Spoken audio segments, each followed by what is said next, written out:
Okay, thank you so much. I can see our beautiful faces. This is really wonderful. All right.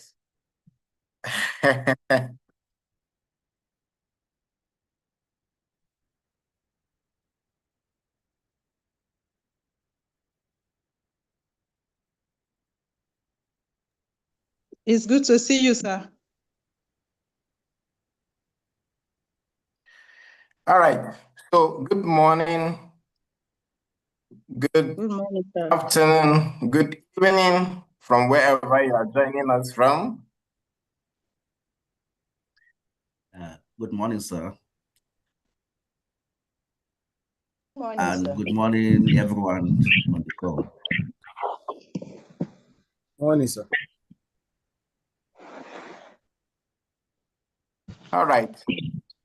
This is good. I can see Abdul. Okay, so we're going to take personal introductions quickly.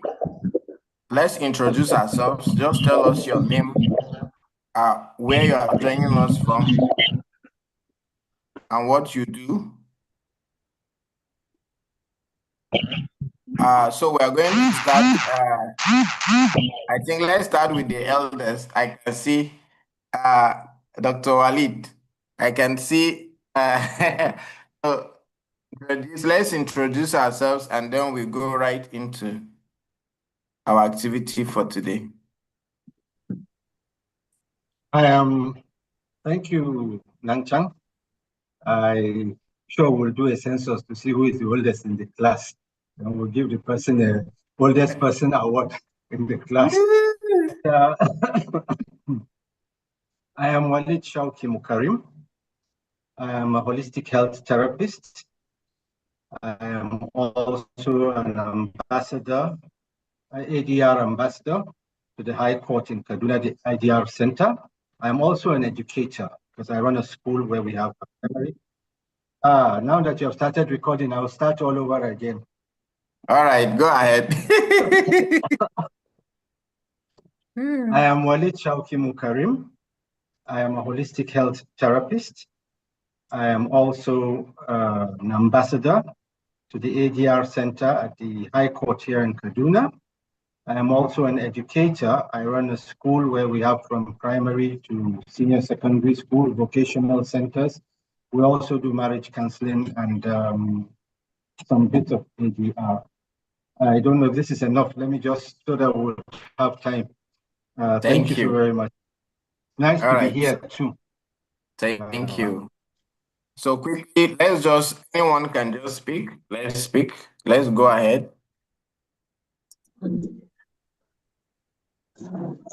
My name is Akko Elias. I'm a clergyman with the Redeemed Christian Church of God.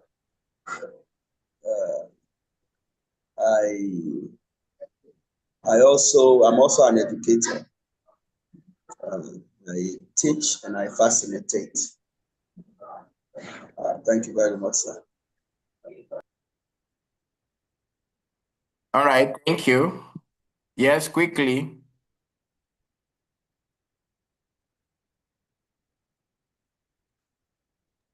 Okay. My name is Martha Timothy Bulus. I'm an entrepreneur here in Kaduna. I also work with children. I'm a child worker. That's the much I can say for now about myself. Thank you. Thank you. Thank you very much. Thank you. Yes. My name is. Am I allowed to speak now? Go ahead. Go ahead. My name is Mary Andeyanso.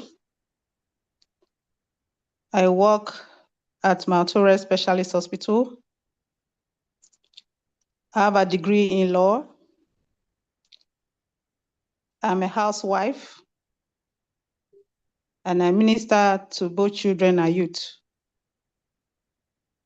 Interesting. Thank you very much. We're happy to have you. Yes, please. Next. My name is Aisha Abdelkader Qasim. I'm also a lawyer. I work with NBIAS, that's National Board for Arabic and Islamic Studies, as their assistant director for legal department. And I'm a businesswoman, sorry, and I interact with children and elders of the community. Thank you. Nice being here with you. Thank you, Aisha. We were happy to have you.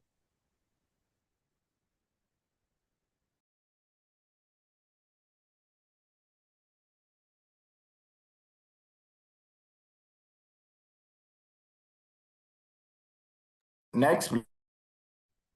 Can I speak?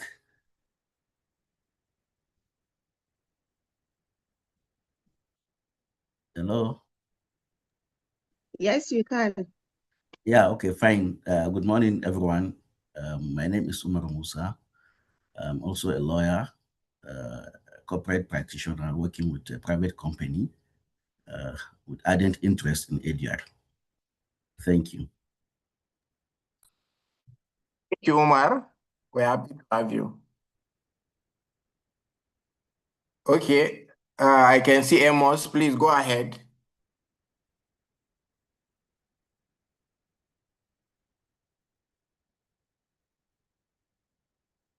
You are muted.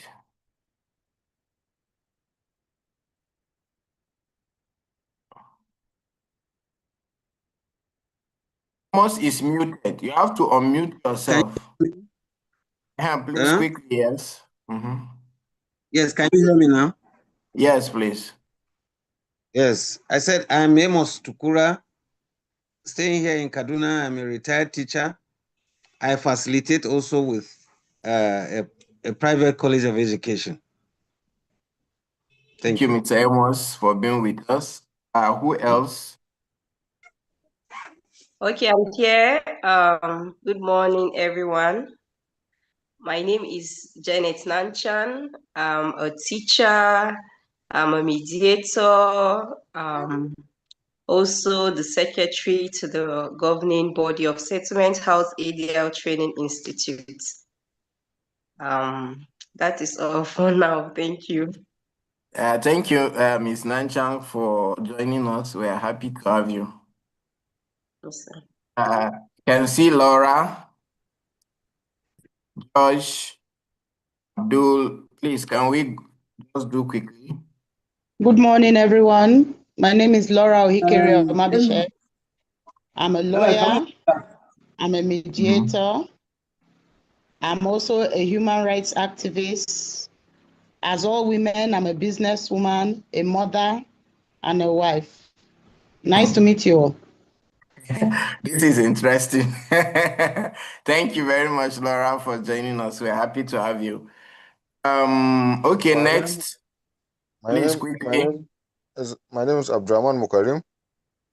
Okay. I'm a health therapist with Shifa. I work with Shifa Holistic Healthcare. I stay in Kaduna. Thank you. It means that I will have to come for a special session so No that other. it's good to be healthy when you do trainings. No Thank you. other. Yes. Good morning, Quickly. everyone. Good morning. My name is Joshua Zakanyam. I'm a civil servant, precisely a judge of the customary court here in Kaduna State. I'm a certified mediator, also a trauma healing specialist. It's nice to be with you all this morning. Thank you very much. Thank you, Your Honor, for joining us. This Inyam is Your Honor. Is it a platoon name? No, it's not. It's actually Kaduna. Kaduna. I think we have about 4 states also. There appears Inyam. I think Akwa Ibom, Plateau, Kaduna, and I think Benue State too. So, but this one is from Kaduna State. Oh, I see. That's interesting. Thank you. Yes. Is there anybody who has not introduced himself? Thank you. You can do that quickly.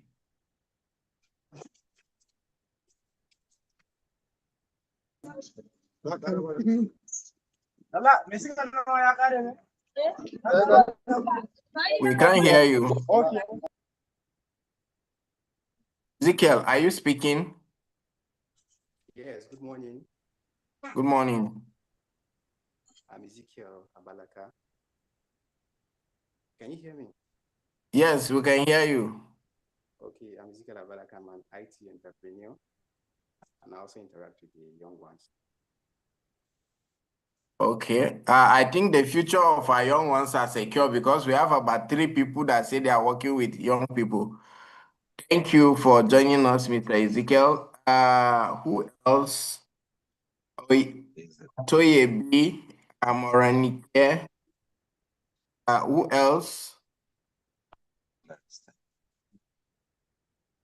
All right.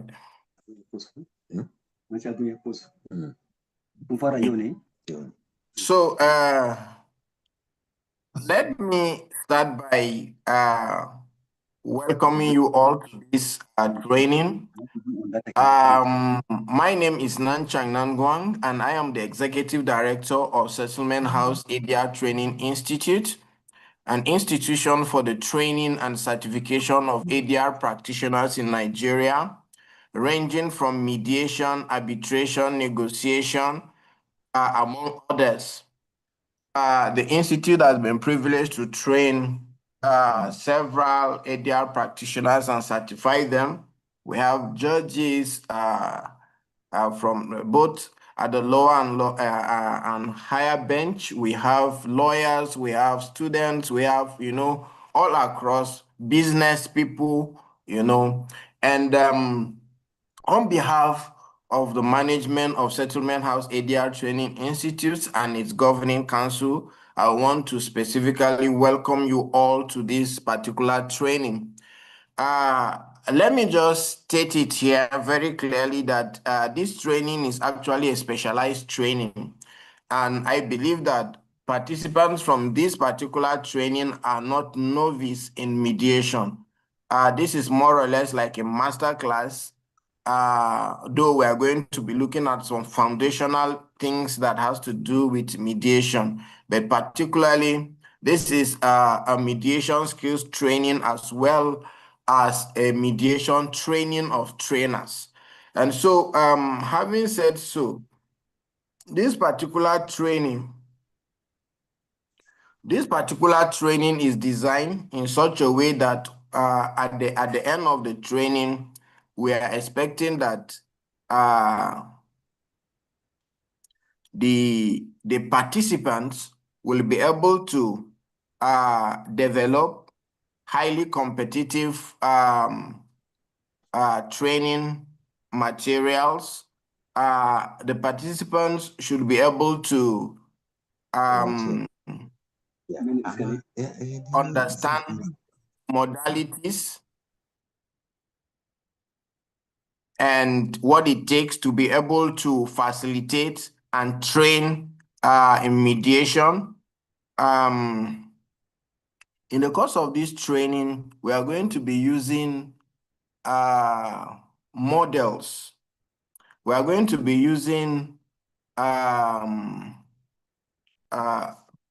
me put it this way. In the course of this training, we are going to be focusing on participants learning. What I mean by participants learning is the program is designed in such a way that it's going to be teach or practice as you learn. You are going to be doing it and learning it. That's how the program is designed. So participants should be able to, at the end of this training, develop capacity both in mediation processes and how to design mediation processes, to be able to know how to develop curriculum or design curriculums that are competitive, professional, and accustomed, customized to a particular settings. That is our expectation at the end of this. So the training has a lot of aspects. As I said, we have foundational aspects. We have shared some of the training materials for you on the platform. By the time we meet physically on Monday, we are going to have the hard copies of these materials because we are going to be learning, we are going to be studying, we are going to be discussing, we are going to be practicing together. That's the emphasis. And that's why I will plead with you, please, as much as you can, try to minimize distractions, try to reduce distractions, try to get a stable network for today and tomorrow. Try to disengage yourself from some activities.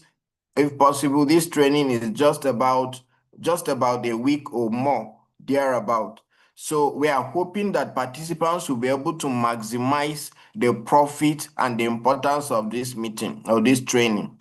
Now, you should understand that those who have completed this training are going to be doing assessments, and the assessment is going to be starting. We are going to start the assessment in the course of the training. So you are going to be required to make, you are going to be doing group discussions. You are going to be discussing topics. You are going to be making presentations. You are going to be preparing your own slides, and you are going to be making presentations, and we are going to be assessing you.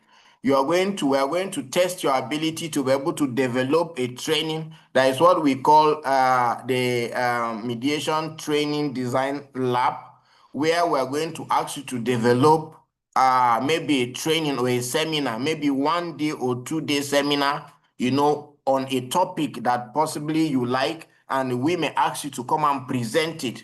You are going to conduct mediation sessions. We have taken the important aspect of the training, the processes and stages of mediation, and then opening statements.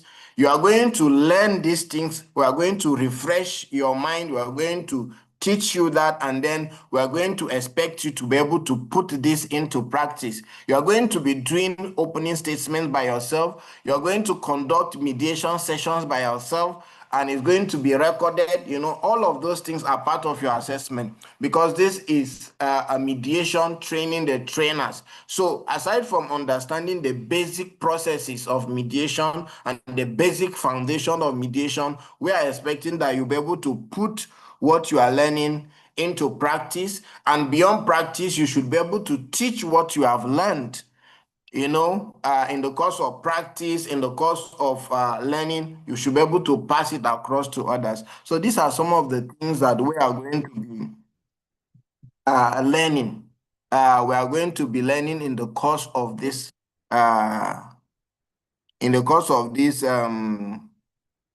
training. Please pay attention. We tried as much as possible to see that we do not have a lot of conversations, a lot of teaching, by trainers. We try as much as possible to do so, but there are basic concepts that we need experts to be able to guide us through, and then we are going to bring up this. So please, I beg you, make your training manual your companion. It summarizes most of the important things that we need to know as mediation practitioners, and we are going to be using that. So we are going to be developing specific skills like active listening, skills like how to neutralize a toxic environment. Most of the skills that we are learning, we are going to see how we can put them into practice. And it is our expectation that you are going to pay attention, you are going to ask questions, you are going to make contributions. Remember, this training is not for novice. So all of you, I believe that one way or the other, you have had basic understanding and trainings in mediation. You must have attended, you must have learned, you must have practiced, So we are going to be driving, we are going to be tapping from all the knowledge that you have. It's not going to just be a trainer comes and trains. So the goal of this training is going to be, the focus is going to be learner-centered. we have teachers in this place. It's going to be learner-centered. It's not going to be teacher-centered. And in the course of it, we are going to teach you. We are going to also discuss what it takes to be able to develop possibly a training manual and some of the things and components that you're supposed to have in a training, so that when you want to teach or you want to develop, or they say, for example, please come and do a training for us in so particular area, you'll be able to do that. I appreciate the fact that we have Muslims in the house, and I am expecting that when it comes to bespoke mediation, or when it comes to presentation or curriculum development and design, we are expecting that some of you will be able to develop some training, particularly that has to do with the Islamic faith. I would be happy to see that. So when you pick a particular training, for example, if it is, let's say, if it is you want to promote a concept, that maybe in Islam, it allows you to do a kind of settlement, and you want to train people on it. We want to see you develop a curriculum. We want to see you set out your learning objective. We want to see you go into the main curriculum and what you intend to pass across. We want to see something like this when it comes to your practicals. We really, really appreciate it. So having said so, some of you have been trained with Settlement House, ADR Training Institute. Some of you are certified by Settlement House. But some of you are joining for the first time. So, if you are joining us for the first time,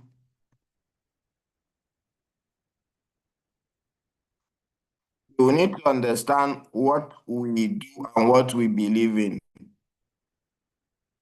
Our vision, our mission,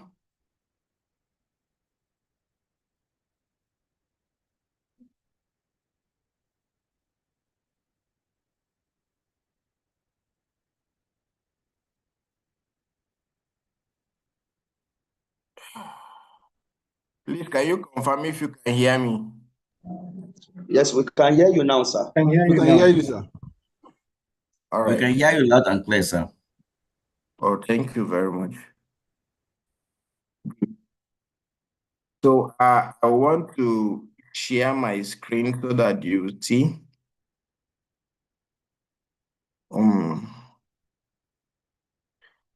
You confirm if you can see my screen?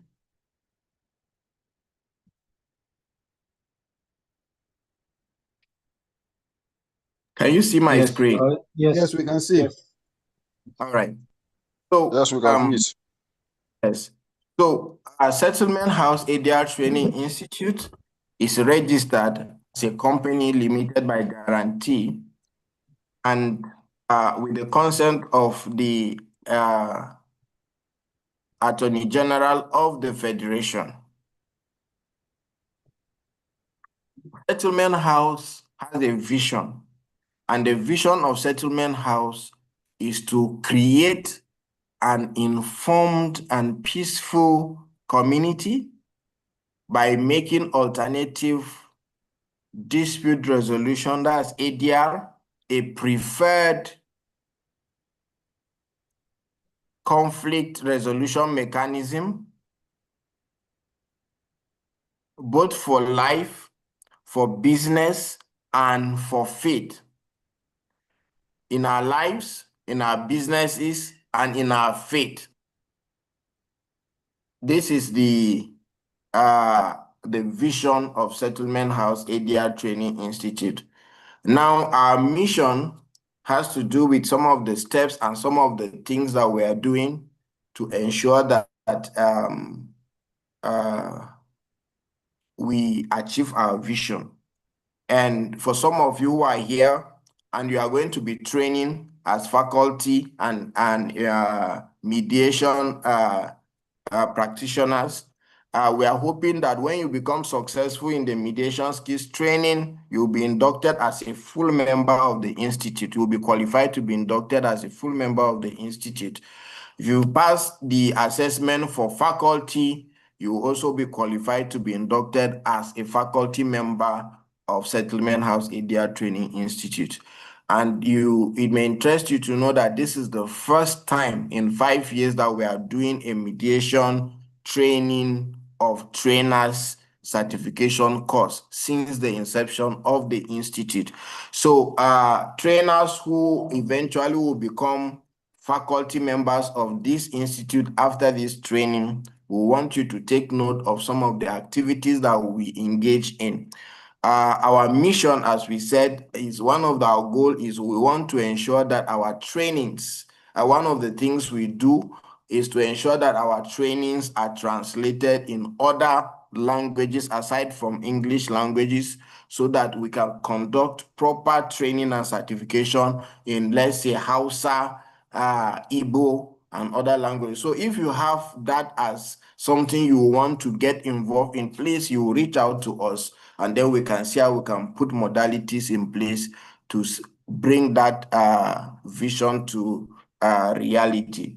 The second thing we do is that we are working, and we want to establish an effective, accessible, and inexpensive platform for amicable, peaceful, easy, and quick resolution of disputes and conflicts, as well as to serve, the institute should serve as an independent authority, for the appointment of neutrals, both within and outside Nigeria. This is one of the things. So when you have disputes and you refer them to Settlement House, and then you include Settlement House dispute resolution clauses in your agreements,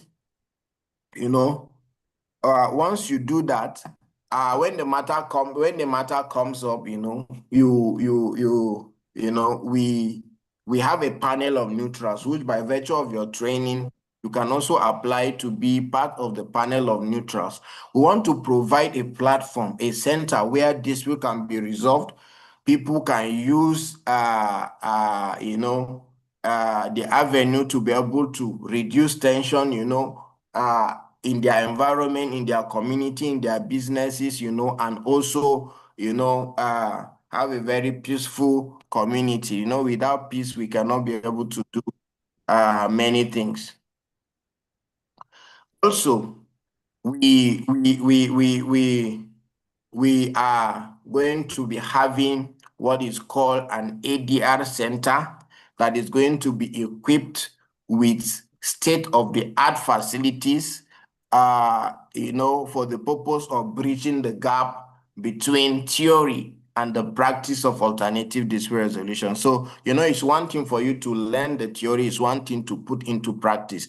And with our faculty members, very soon we are going to be having these settings where we are going to be practicing until it becomes part of us, so that when you are appointed as a mediator, people who are appointing you and may be engaging your services and paying for your services are sure that they are engaging the services of someone who has the experience. It's not that he's using their work to learn. He's using what he has learned and his experience to be able to assist them in the resolution of their dispute. So that's one of the things that we do, And so we have conducted several mentorship programs. Some of you have been contacted, you have served as mentors. We train the younger ones, students, professionals who are interested in alternative dispute resolution. Sometimes we do free training and mentorship program for them. At the end, they give them certificate. And those who want to translate from that mentorship to a certification program, we also provide avenues for them. We are taking time to explain to you because we are training you to be faculty. We are training you to become teachers of mediation. We are training you to be able to to see vision, to catch up the vision of what we intend to do, so that wherever you think that you have what it takes to belong to, you can easily choose from that direction. And that's what we do. We also carry out collaborations with other educational institutions, because we understand that one of the causes of one of the sustainers or pillars of conflicts is ignorance and a lack of education. And so we collaborate with other educational institutions in order to promote literacy and eradication of illiteracy, by providing inexpensive platform for easy access to quality education. And to that effect, we collaborate and run professional diploma in education programs. That's from Institute of Education, Ahmadu Bello University. And we also do NC program, currently affiliated with Kaduna State College of Education, Gideon Wire. These are some of the things that we do. For you to know, you need to also understand the governing council members of the institute. Number one, here you can see we have Professor Timothy Bulus. He's a professor of biochemistry. We also have Ifeanyi Anago. Ifeanyi Anago is a fellow of ICMC. He's a fellow of Institute of Construction Arbitrators. He is a lawyer and a quantity surveyor. He's also part of our panels of neutrals. We have Honorable Dorcas Levy. She is an Upper East Area Court judge, but currently serving as the director of the Kaduna State Multi-Door Courthouse. We have Professor Andrew Akume. He is a professor of law. We have Mr. Nanchang Nangwang, who is a lawyer, an ADR practitioner, and a notary public of Nigeria. He currently serves as the executive director of the Settlement House ADR Training Institute. We have Mr. Oladipo Agbola Folonsho. He is an associate professor of mechanical engineering. He's also part of the governing council member. We have Mrs. Roskana Galadima, who chairs the governing council of Settlement House ADR Training Institute. She's a fellow of Nigeria Institute of Chartered Arbitrators. He's faculty member, former chairman, and she presently serves as a council member of the Nigerian Institute of Chartered Arbitrators. We have Mr. Fola Alade, who is a global mediator based in Lagos. He practices mediation majorly. He is a lawyer, but he runs his practices in mediation. He trains also, and he's a global trainer and a mediation practitioner. If you are looking for people who are not in the who are lawyers but are majorly practicing ADR or mediation, is one of them. And you have the privilege of having to see him train with you in the course of this training. We have Mr. Oladipo Tolani. He's a senior advocate of Nigeria. He is a lawyer, a fellow of Chartered Institute of Arbitrators, United Kingdom, a fellow of ICMC, Institute of Chartered Mediators and Conciliators, among others. We have Professor Bosan Rita. She's a professor of English language. And last but not the least, we have Mrs. Janet Nanchang, and Mrs. Janet Nanchang is the secretary of the Governing Council of Settlement House ADR Training Institute. She's a teacher and a journalist by training. So these are the Governing Council members. We have our patrons and matrons, some of them doubles as council members, but among those I have not mentioned, we have Dr. Sheyin Madaki. He's a medical doctor and the former chairman of Nigerian Medical Association Kaduna branch. We have Oladare Agborowa. He is a lawyer practicing in Netherlands. We have popularly known MT Mohammed T. Mohammed. He's also a patron of this institution. And we have architect Bulus Drambi, who is a council member of the Nigerian Institute of Architects. And a very established architect here, so these are the things that we do. So because you are a faculty member, you need to understand some of the trainings that we also conduct in case. These are a panel of neutrals from different fields, different profession, you may be interested. We have different, both within and outside Nigeria. These are the panel of neutrals. If there are cases matters, we look at specialization. Because you are a faculty member, we have what is called the trainings that we offer in case you want to pick. In case you want to pick, you are interested in some of the aspects, we actually do arbitration certification trainings, and we're going to start it very soon. So some of you may, when it is time to do the arbitration certification or the training itself, you may volunteer, but these are the trainings that we do. Domestic arbitration, international arbitration, online dispute resolution, collaboration with educational institutions. We have mentioned that we have Christian ADR skills training, we have dispute resolution and mediation skills. So for those who are Muslims, we'll be happy to have you come to, after this training, develop a curriculum for Muslim, maybe mediation or arbitration, in ADR. That will be very interesting. We'll be happy to see how we can promote it for the purpose of amicable resolution of disputes. Remember, we said it is for faith, for life, and for our businesses. That's our vision. And then you see, we do emotional intelligence training. We do mediation skills training. We also do negotiation skills training. We do mediation and arbitration advocacy training. We do training in restorative justice. We do arbitral registrars and secretaries training and certification.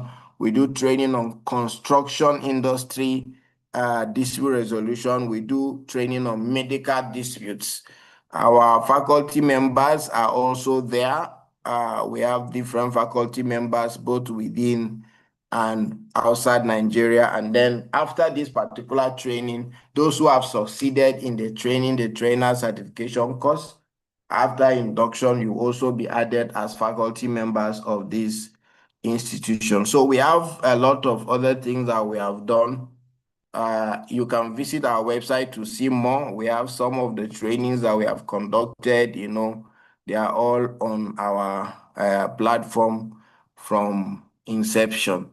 If you have publications, you have written some things relating to ADR and you want to publish, we also have a blog for those who are interested in publishing. We can also set up, when you are a faculty, we can also set up our journal. We can set up our magazine journal. We can set up an editorial board where we'll look at some of the things that needs to be, look at some of these are publications by some other area practitioners, and this is something that you can easily do. You can take advantage of it, and we will be able to do so. So for some of you who are interested, you can see we have platform for Study Center for Nigerian Certificate in Education and Professional Diploma in Education for those who are interested. So basically, these are some of the things that you need to know about the institute. And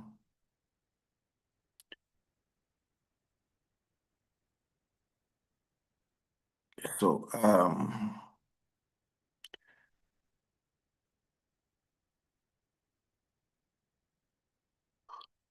right. So these are some of the things that you need to know about the institute. Thank you so much. I appreciate you. I'm trusting that we are going to be having a wonderful experience together in the course of this training. permit me to welcome Her Excellency, Dr. You permit me to the name Olagbegi Ologba Victoria Banke. She's joining us all the way from South Africa, and she's going to be our first facilitator in the course of this training. I've explained to you, these are not, the participants are not new to mediation. So we are doing a mediation skills training and then a training the trainer program for them. We have lawyers and non-lawyers. We have judges, we have magistrates. We have, as participants, we have people who are from the IT fields, among others. And so we are trusting that we are going to be having interesting moments. We have health practitioners in the course of the training. So I will permit you to tell us a little about yourself as I hand over the class to you. But she is actually, the little I can tell you about, she's someone that is very passionate about alternative dispute resolution. She's actually a mentor. We have looked forward to her as a mentor, not only in Nigeria, but Africa and the world at large. She's a lecturer, a law lecturer, and it will be very interesting to actually hear her speak about mediation. Please give her attention and then ensure that you ask her questions where you do not understand. Thank you very much, Ma, for joining us. I hand over the mic to you. Thank you so much, Your Excellency. Thank you for that wonderful introduction. Good morning, Your Excellency and Your Excellencies. As I have been kindly introduced by His Excellency, my name is Dr. Banke Olagbegi Oloba. I'm a fellow of the Institute of Chartered Mediators and Conciliators, a member of the Nigerian Institute of Chartered Arbitrators, and also a faculty member of these two institutes. I also contribute to this beautiful institute, and I congratulate you for taking this training at the moment. I am a research fellow with a university in Stellenbosch, South Africa. I lecture at Adekunle Ajasin University in Akungba Akoko, that's in Ondo State. What else? I am affiliated with a couple of international arbitral and also mediation institutes. I train, I practice, I mentor. So pretty much that's just a little bit about me. Thank you. And I'm happy to be here with you today. Once again, thank you so much for registering to take this accreditation and certification, including TOT course. TOT is Training of Trainers course. So very quickly, please allow me to share my slides. Yes, ma'am.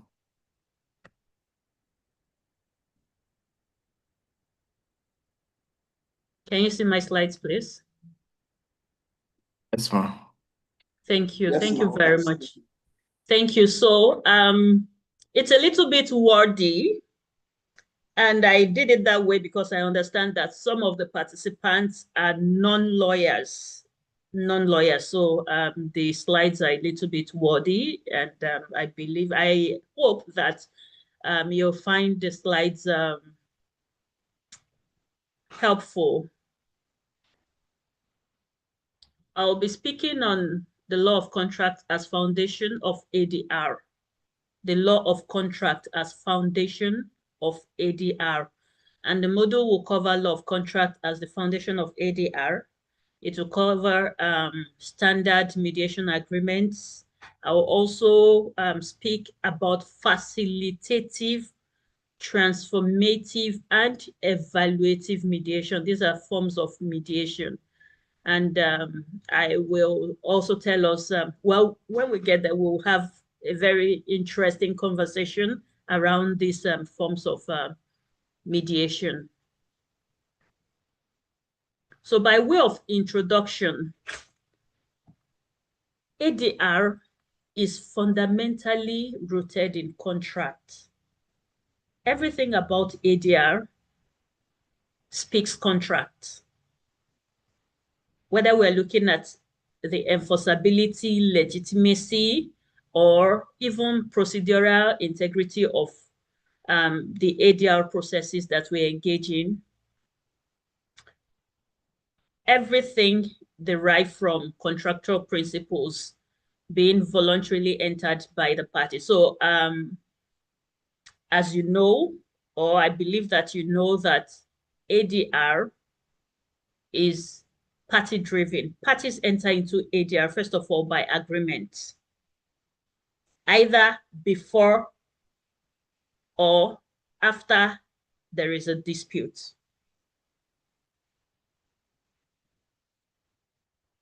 So you have that agreement initially to enter into the process. Now, if there's a successful process, in mediation, the outcome is called settlement agreement, and settlement agreements are also enforceable. They are pretty much enforceable. When we're talking about arbitration, there cannot be any arbitration without an arbitration agreement or arbitration clause.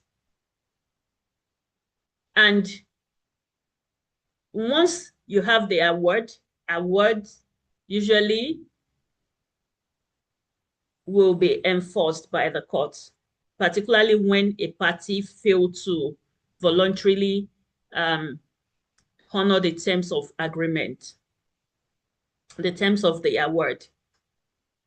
So everything about ADR are deeply rooted in the law of contracts. That explains the reason why it's important for us to take a deep dive into the law of contract and how it relates to ADR.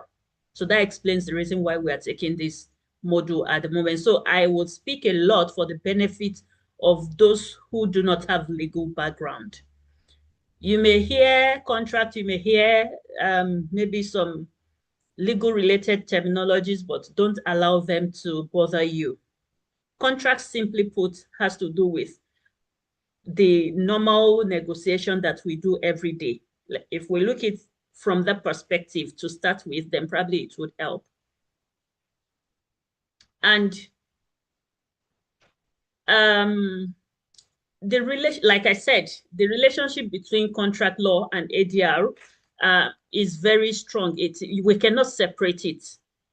We can't separate it. Without the law of contract, most ADR mechanisms will lack that legal force and institutional legitimacy. And before now, I believe that we know that the public usually push back when we try to market mediation to them, because they have that misplaced belief that mediation has no enforcement regime or the legal force, unlike litigation.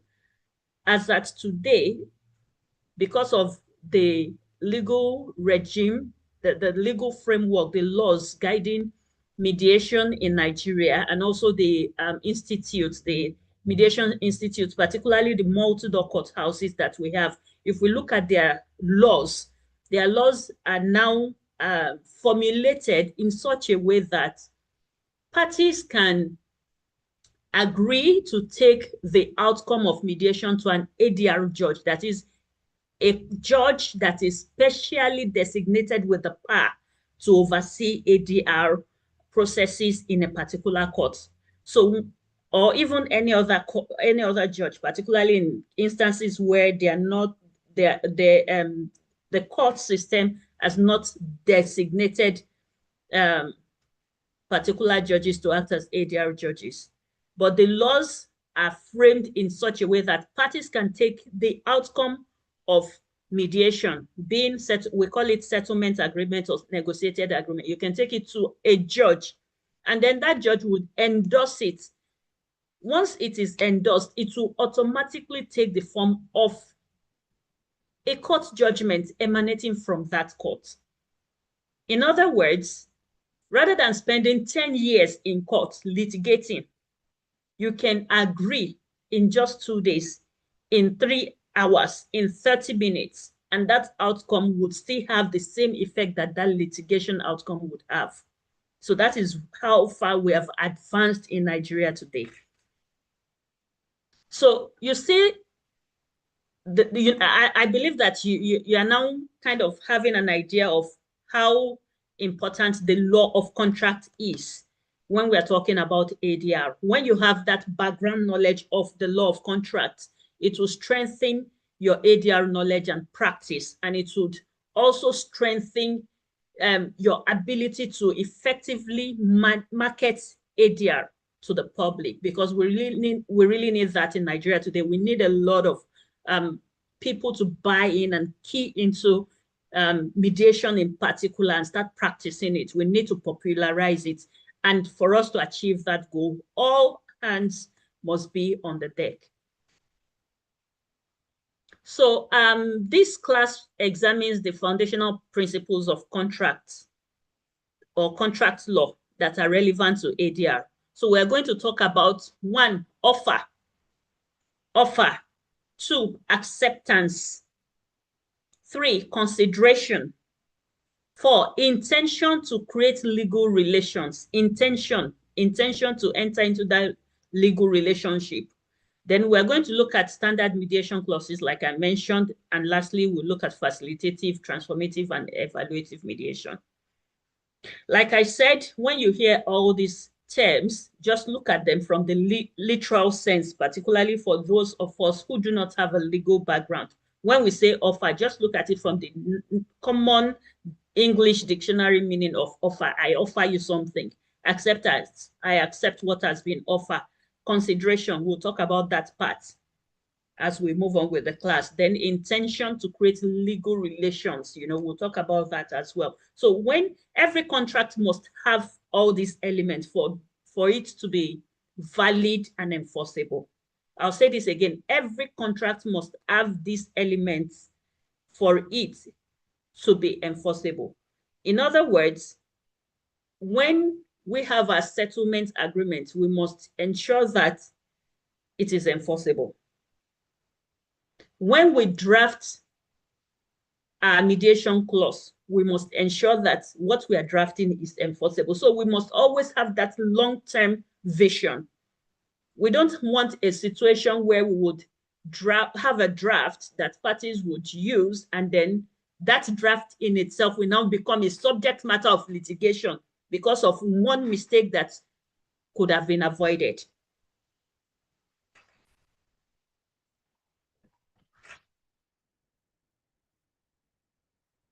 Now,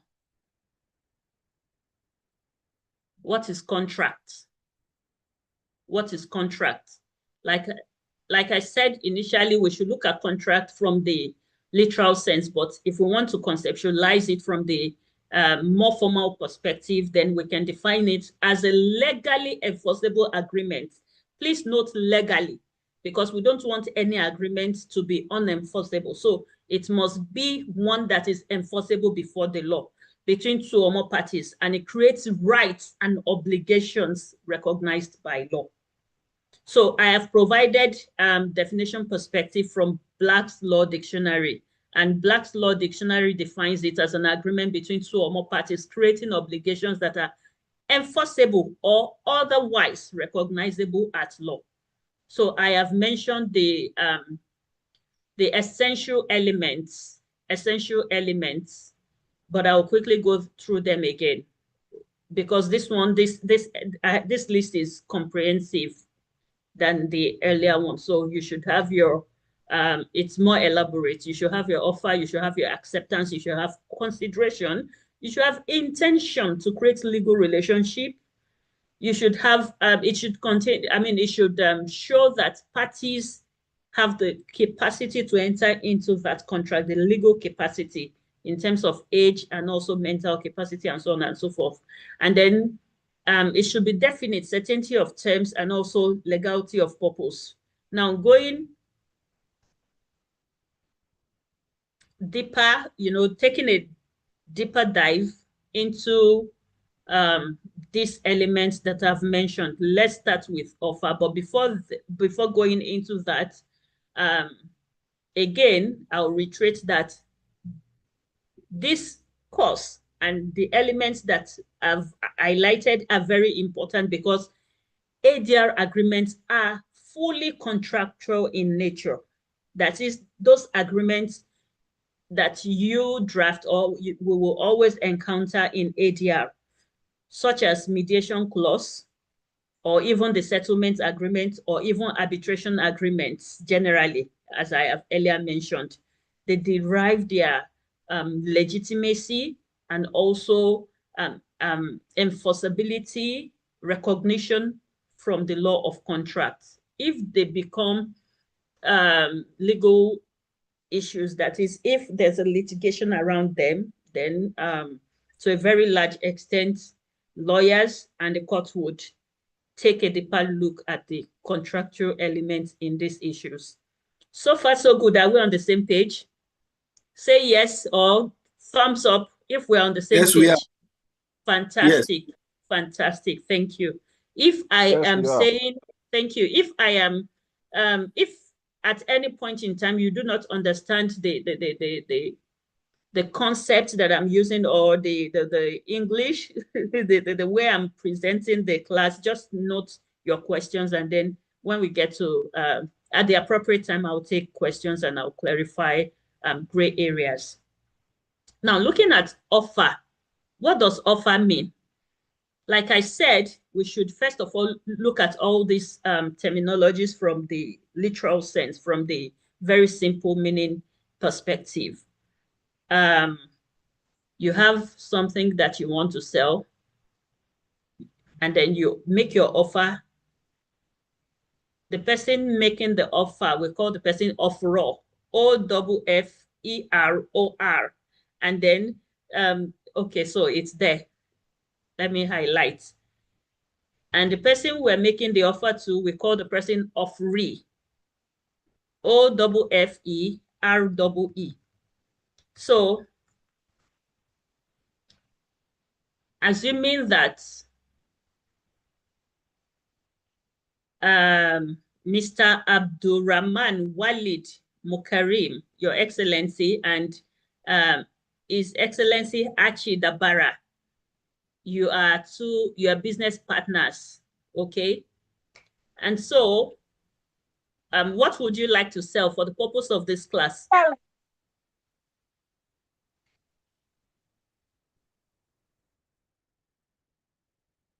Yes, you can unmute. Let's make the class as participatory as possible. So the two of you, you are business partners. I hope did I misrepresent your gender, please? I think I heard a female voice. Achi Dabara, are you a man or a woman, please? It's a man. Fantastic. Thank you so much, Your Excellency. Okay, so yeah, I'm a man. Yes. Fantastic. Thank you very much for your responses. So let's take it that you are both businessmen, business colleagues. What would you like to transact on for the purpose of this class? What would you like to say? Yes, I think I would like to offer my business partner a contract on the installation of solar system into a school setting. Yes. Fantastic. Installation of solar system, and the focus is school system. I really like your response because it is elaborate. First of all, you spoke about what you would love to transact on. Then next, the people or the institution that would be, thank you, the beneficiary. That's it. Thank you so much. So yes, who is the offeror in this case?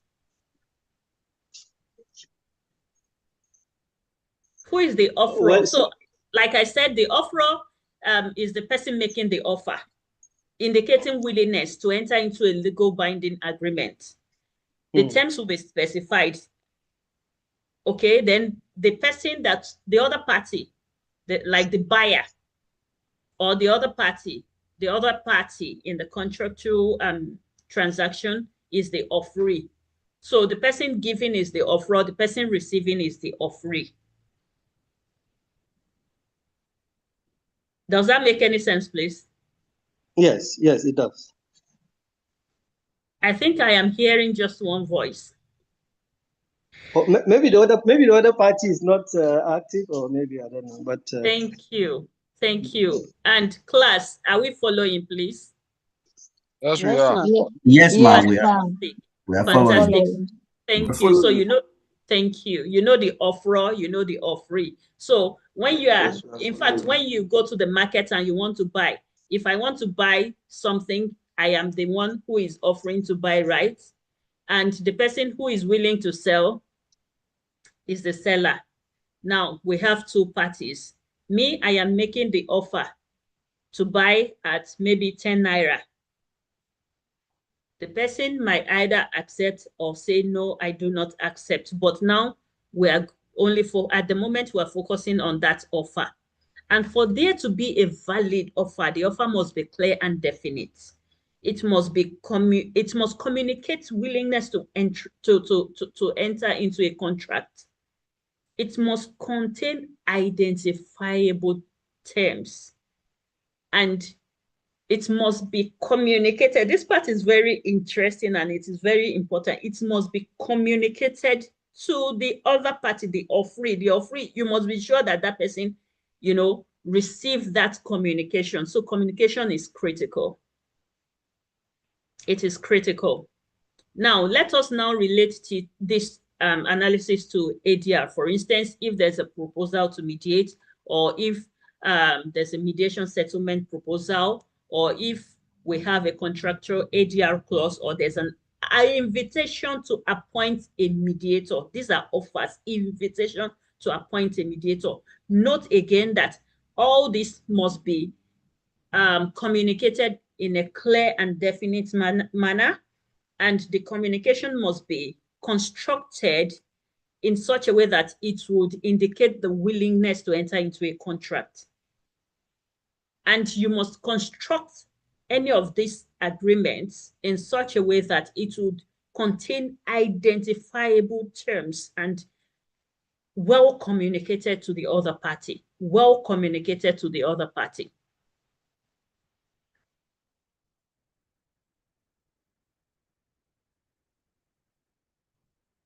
And please note that an invitation to treat, just a mere invitation to treat, is not the same thing as offer. Now, what is an invitation to treat? An invitation to treat is an invitation that merely invites negotiation. It merely invites negotiation, but it is not legally binding. And how do you know this? Just look at the way that offer is constructed. For instance, an advertisement or display of goods. The mere fact that I display goods and you're there to look at them does not mean that I have offered and then you want to buy, and does not mean that I'll hold you liable just for entering my shop and not buying anything, or request for proposals. So in mediation, many preliminary discussions are invitations to negotiate. They are not binding yet. So we must also have this at the back of our minds. Now, when you make that offer can be terminated in different ways. It may be terminated through revocation, through rejection. When I make an offer and it is not accepted, then it might terminate if we do not revisit it. Or if there's a counter offer, for instance, if I make an offer of 10 naira and then there's a counter offer from the other party, then we would have two numbers on the table. If there's no agreement, then there's no agreement. Also, lapse of time, particularly if it comes with a time limit. Also, death of the offeror or offeree.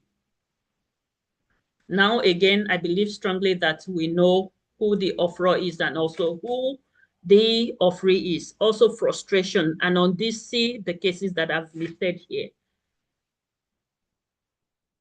Now, going to acceptance. Simply put, it has to do with the final and unconditional assent to the terms of offer from the offeror. And usually it will transform an offer into a binding agreement once it is accepted. And what makes it valid? It must correspond accordingly and exactly with the offer. It must be unconditional. Once it comes with conditions, then it is not yet finalized. It must be clearly communicated, and it must be made by the offeree, How can you accept an offer? It can be accepted orally, in a written form, electronically, or even impliedly. It might be through implied conduct. And orally means that, for instance, and please note that there are some contracts that by virtue of enabling laws, you cannot make them orally. For instance, anything that has to do with agreements relating to a landed property. But now let's bring this into mediation. It is always better to have your agreements written, because that written agreement will speak for itself. It will speak for itself in a situation where someone, is denying that, no, we never entered into any contract. So yes, you can have an oral agreement, but it's always better to have it written, signed, and dated. It could be through any form of electronic means. This is 2026. We're in the computer and IT age. Yes, we can exchange any of these agreements, probably through emails, even through WhatsApp, through any electronic means that is agreeable to the parties.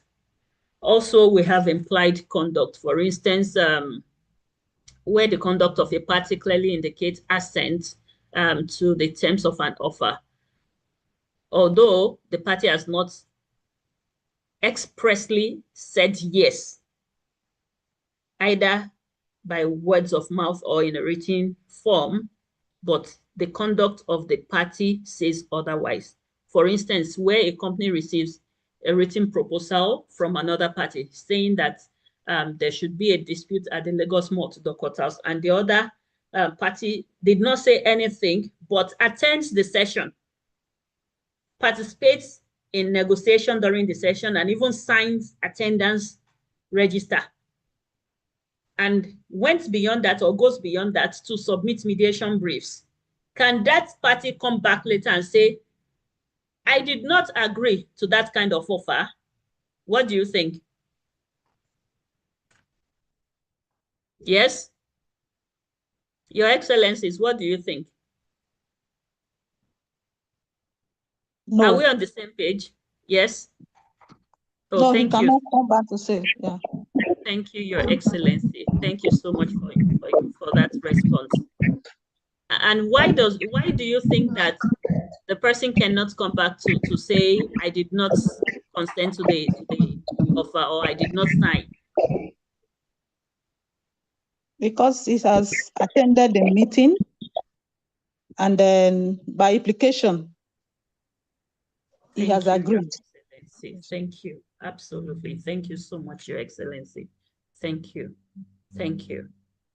So because he signed with consent, not under duress, and willingly, with a full understanding of what was being presented at point of signing. Thank you, Your Excellency. Thank you. Thank you. Thank you so much. So bringing this knowledge to ADR, we have examples of where parties agree to mediation, or where they decide to execute mediation agreements, or where they accept settlement terms, or where they sign terms of settlement. So, like I said, everything about ADR and mediation is rooted in the law of contracts.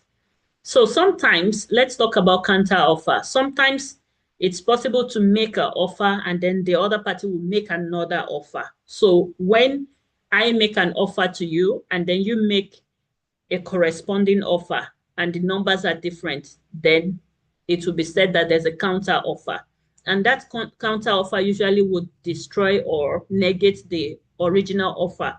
And so parties would need to find a middle ground. And this happens every now and then in mediation. Why? Because pretty much mediation is facilitated negotiation. So in mediation, throughout, parties would always negotiate. It's always they always have they always shift grounds for each other. A party will make an offer, the other party would consider the offer and make a counter offer, and then that conversation will go on, you know, for some time through the assistance of the third party neutral called mediator, like you and I. And at the end of the day, parties usually sometimes would, you know, go think out of the box and, you know, create solutions that would mutually benefit them. So we see counter offer every now and then in mediation.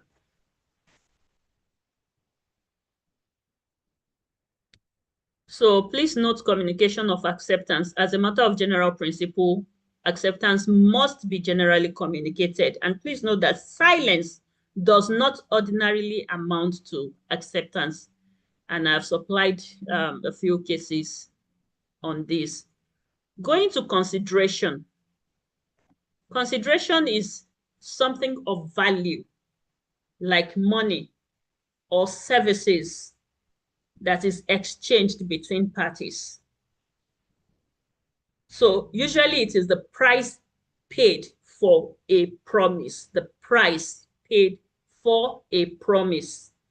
An unsupported promise or a promise that is not supported by consideration may be unenforceable unless it is under sale or unless otherwise agreed by the parties. But usually, you know, we always ask the why question in mediation. If a party says, this is what I want, usually we would, you know, that's a position. And for you to understand the interest, we ask the why question to, you know, unearth the needs, right? And when you're going to the other party to discuss the offer on the table, usually, whether spoken or unspoken, we hear things like, what is in that for me, right? That's the reason why we always say that parties in mediation explore options that would mutually benefit them. So usually there's consideration. And looking at rules governing consideration under the law of contracts, it's important to mention that consideration does not really need to be adequate, but it must be sufficient. It must be sufficient. And in mediation, once consideration is accepted by the parties involved, fairness should not be our headache.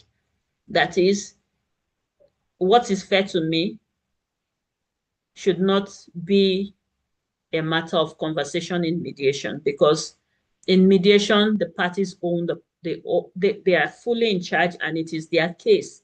We are just visitors in other people's disputes. So some offers or terms might probably not make sense to you and I as the neutrals, but once the parties are fine with the terms, then we as the process facilitator or process managers must do what? Must support the parties to close up on the deal.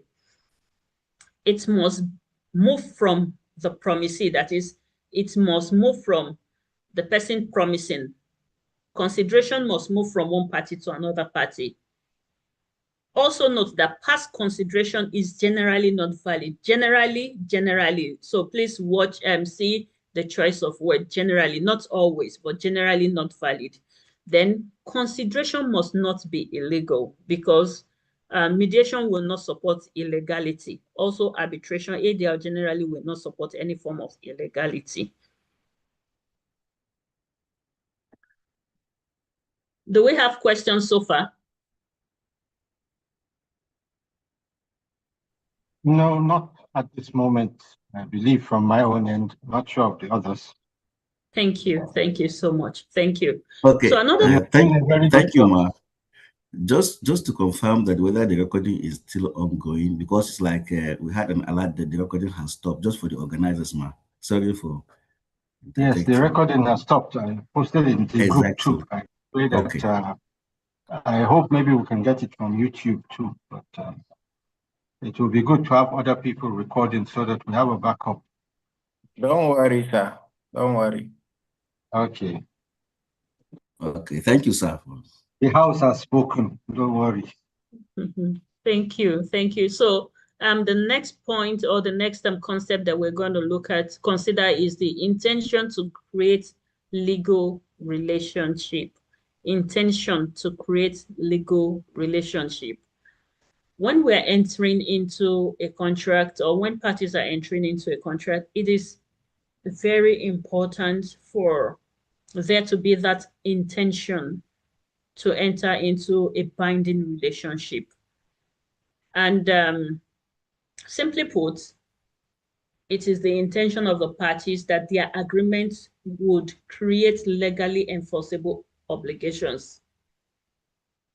Note that not all agreements are legally binding. For instance, if there's this agreement that husband and wife made, for instance, if you promise your wife that you are going to buy her a car tomorrow, and due to one reason or the other, that didn't happen, do you think she can legally sue you in court? Yes? Yes? What do you think, Your Excellencies?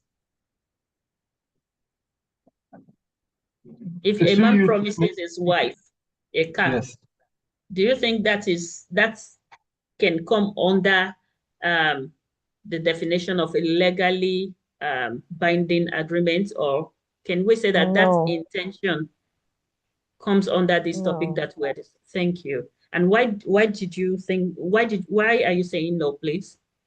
Because there was no intention to create any legally binding agreement. How did we know that that intention was not there?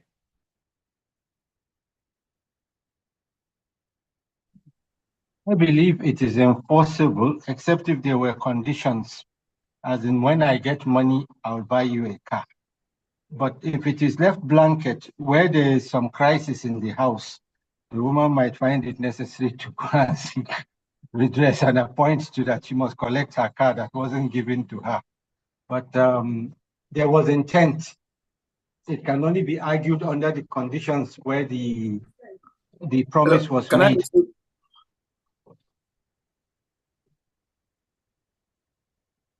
Yes, Yes, Josh. do we have any other contribution on that? Thank you, Your Excellencies.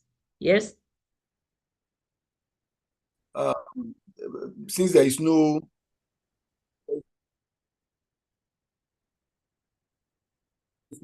legal backing, so to say, there was no arrangement, there was nothing to back it up to say, legally speaking, the husband will be held liable. So it's just a mere promise that is also dependent on the circumstances in the marriage. If the husband is money and is unable to buy, Thank you very much, Your Excellencies. Thank you very, very much. Thank you. I appreciate you all. So, and I agree with you. This falls under matters that that pursuant to law and practice do not come under contracts that are legally binding. Domestic matters, matrimonial issues, they are just mere promises, not, I mean, such a promise does not indicate an intention to enter into a legally binding relationship. On the flip side, when we have commercial agreements, workplace agreements, or any other business-related agreement that you can think of, they are usually legally binding, particularly when they are well crafted and entered into by parties who have the legal capacity to enter into such contracts.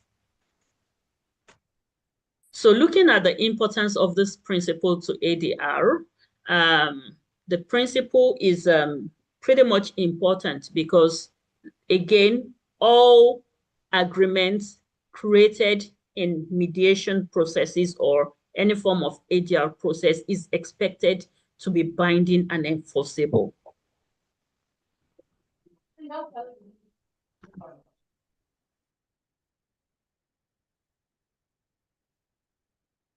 Now, looking at the relevance of contract law to ADR, like I said earlier, I would reiterate again that contract law, provides the legal foundation for all the clauses in ADR, such as mediation agreements, confidentiality obligations in ADR processes, also this settlement agreements, which is the agreement that captures the outcome of the process, and because it is enforceable in form of a contract.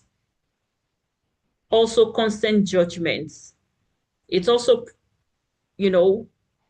strengthens the fundamental principle of party autonomy. Party autonomy, for the benefit of those who may be hearing it for the first time, is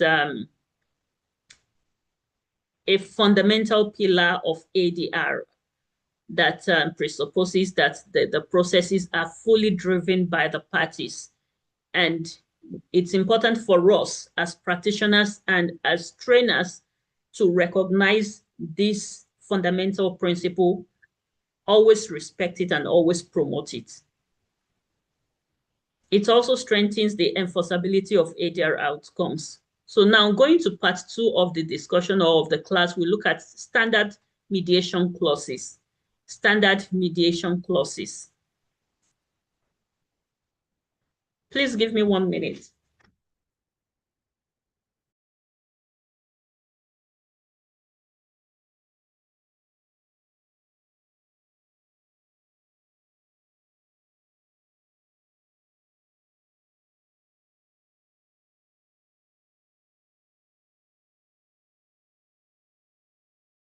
Thank you. So remember at the beginning of this class, I mentioned that ADR processes generally, particularly mediation, are voluntary processes.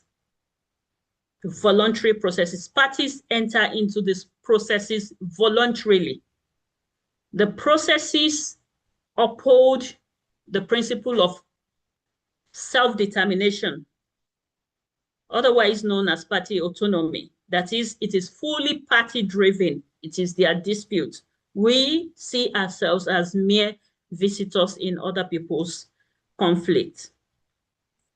Now, because the process is fully voluntary, and because the processes, for instance, mediation, we always say that the mediation process is not binding because parties have the power to opt out from that process at any point in time. But the outcome is what? Binding and enforceable.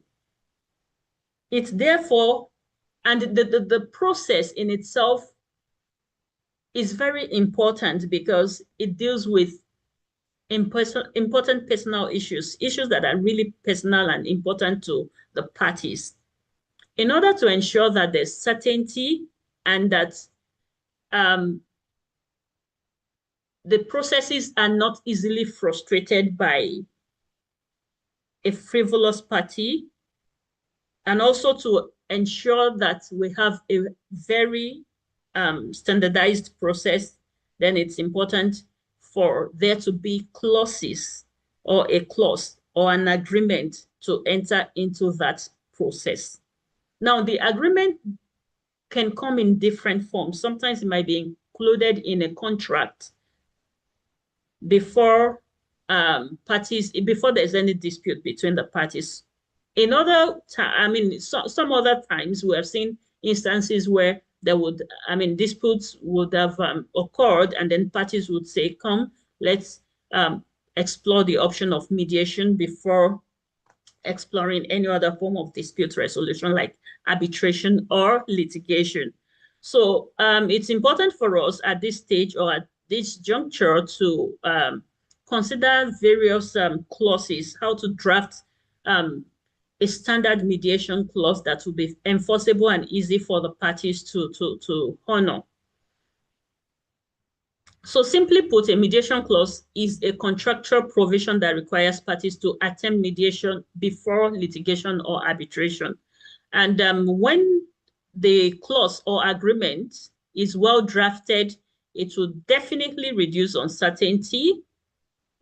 It will promote early settlement. It will preserve commercial relationships, minimize litigation costs, improve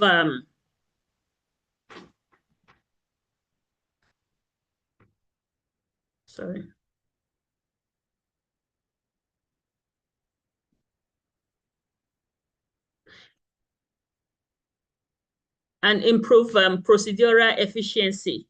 And we should have in mind that a poorly drafted ADR clause or mediation clause may become pathologically unenforceable. In fact, a poorly drafted ADR or mediation clause in itself may even be a subject of dispute. It might be the reason why parties would leave mediation and go first to litigation to interpret the terms of that poorly drafted clause or agreement. And we don't want that. Therefore, it is important for us to note the essential elements of a good mediation clause, which must address the following. One, scope of the dispute. Scope of dispute between the parties. Scope of dispute. It must expressly define the scope of dispute to which it would apply. It must cover obligation to mediate. It must discuss selection of mediator, the number of mediators, qualification of mediators as the case, or mediator as the case may be, governing rules and law, venue, confidentiality, timeline, cost sharing, relationship with litigation or arbitration, or litigation and arbitration as the case may be. You can have more than this, but at least it should contain these essential elements. Now, we'll quickly look at a few examples. And what I would want us to do is to pay very close attention to these clauses, these draft clauses, and then discuss the ones that you prefer and the reason why you prefer the option that you think you like better. Are we on the same page on this?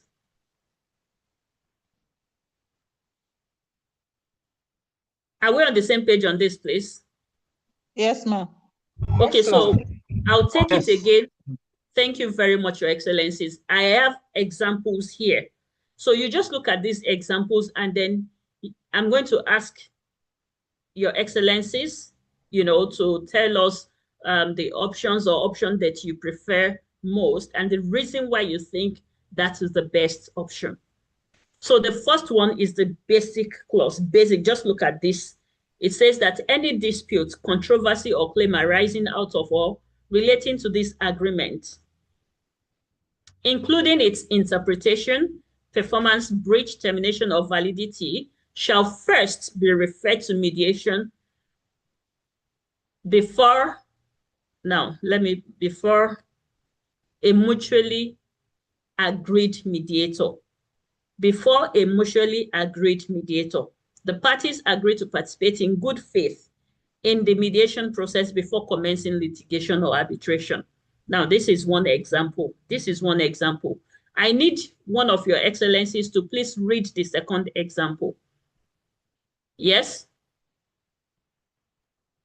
Any controversy claim or arising out of or relating to this, including its interpretation, performance, breach, termination, validity, or enforcement, shall first be referred to mediation before exploring litigation or arbitration.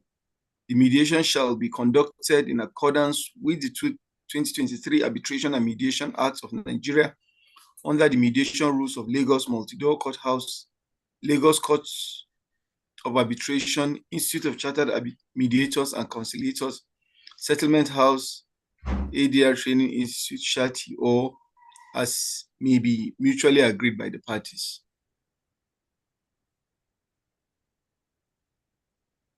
Sorry.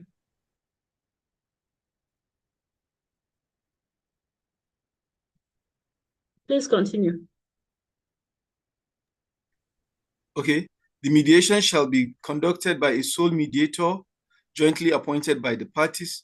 The mediator shall be a fellow of a reputable mediation or ADR institution and shall possess not less than 10 years experience in mediation and dispute resolution practice. Where the parties fail to agree on the appointment of a mediator within 7 days, the appointing institution shall nominate a qualified mediator in accordance with its applicable rules. The venue of the mediation shall be the Lagos Multi-Door Courthouse, Lagos, Nigeria, unless otherwise agreed by the parties. The mediation proceedings, all communications made during the process, documents disclosed, and any settlement proposal shall remain confidential and without prejudice, except where disclosure is required by law or for purposes of enforcement of a settlement agreement.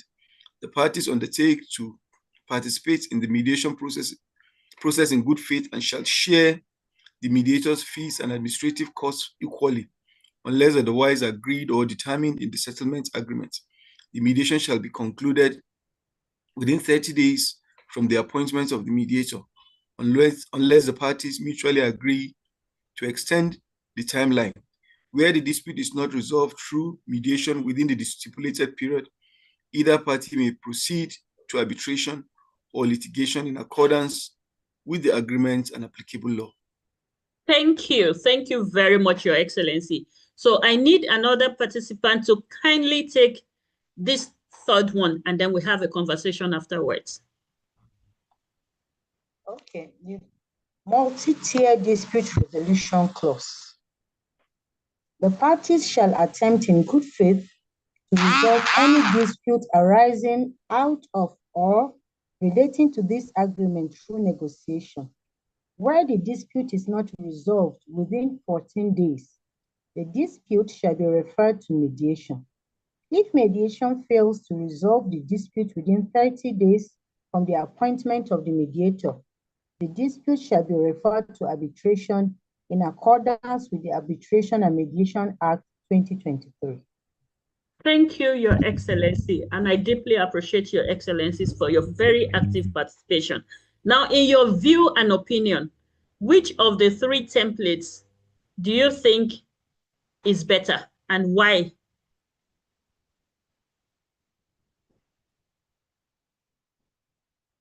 This is the first one. Then we have the second one.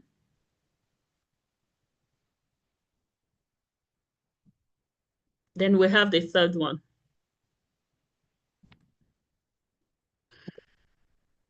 Yes?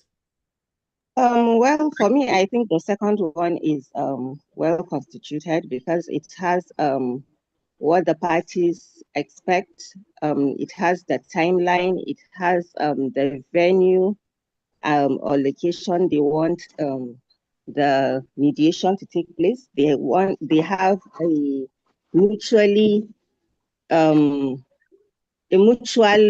mediator that they want to mediate the issue and so forth, instead of the other one. Thank you, Your Excellency. Thank you so very much for that brilliant contribution. Thank you so much. Yes, does anyone else, would anyone else like to also contribute? Yes, I was going to say also I think the number 2, that is the institutional mediation clause. It's all encompassing. Though it's long, very lengthy, but it captures everything. It doesn't leave anything to doubt or to chance. Unlike the first one, which is so very scanty, and then the third one is also it involves people who ordinarily are not supposed to be part of the what do you call it? And then it's also very, very well, scanty, so to say. There are so many things that are missing. So I would say the second one is better. Thank you. Thank you so much, Your Excellency. Thank you. I really appreciate it. Okay. Thank It's you. okay. We'll Please, take this can I come in? Yes, please. We'll take this as okay. the last response. Okay. Thank you, Ma. I think the question of choosing which one is better depends on the subject of the ADR. However, to me, yes, number 2 is good, but then if we look at number 3, which is a multi-tier clause, it gives a more opportunity for the parties to first explore negotiation among themselves, which will now allow them to see if they can be able to even solve it without involving a third party before now graduating to mediation and finally to arbitration, as the case may be. And another thing, it has that provision of actually prioritizing ADR than going to litigation. The second one has a litigation part of it, though it gives an alternative, either arbitration or litigation, as the case may be. So it's not a question of which one, but the subject matter. Probably if it is a purely heavy commercial transaction, the parties maybe may look at, okay, going to the second one because it has litigation, probably arbitration might not be the last bus stop. But if it has to do with marital or something domestic, I think I'll go the multi-tiered. The third one will be because husband and wife are supposed to mutually sit together to see if they can resolve the dispute between themselves, rather before involving a third party. So that's just as, by the way, submission. Thank you. Fantastic. Amazing. Thank you. Thank you so much for that very brilliant contribution. And I appreciate all your excellencies that contributed. Thank you all. Thank you so very much. The thing is, you are all very correct. You are all very correct. However, like the last speaker mentioned, it depends on the nature of dispute that you have before you, the needs of the parties. So when we're talking about nature, we also consider the complexity. We look at the need of the parties as well as the surrounding circumstances of the issue. So yes, absolutely. My take on it is this. You have all these templates. Just always play around with them. In fact, deliberately, I did not add the third example to the second example. But usually, if you're going to have a complex commercial dispute, for instance, if you're drafting a contractual agreement that is based on very, complex contract, it's always better to merge 2 and 3. Merge 2 and 3. It's always better that way. But sometimes you don't need certain elements in 2, and then you might want to pick 3 instead, but then include certain elements in 3 that you think you need. Sorry, in 2, bring certain important factors that are in 2 that you need in 3. For instance, if you want parties to have a clear definition of whom, or the caliber, or the caliber of mediator that they would like to involve in the dispute. For instance, if it's a matrimonial issue involving two persons who are pure Muslims, okay, you might want to add that to the nature of qualification of the mediator, like saying that someone who has sulhu mediation expertise or Islamic mediation expertise. And you might also want to, so deliberately I included different venues like the Lagos Multi-Door Courthouse, Shati, the ICMC.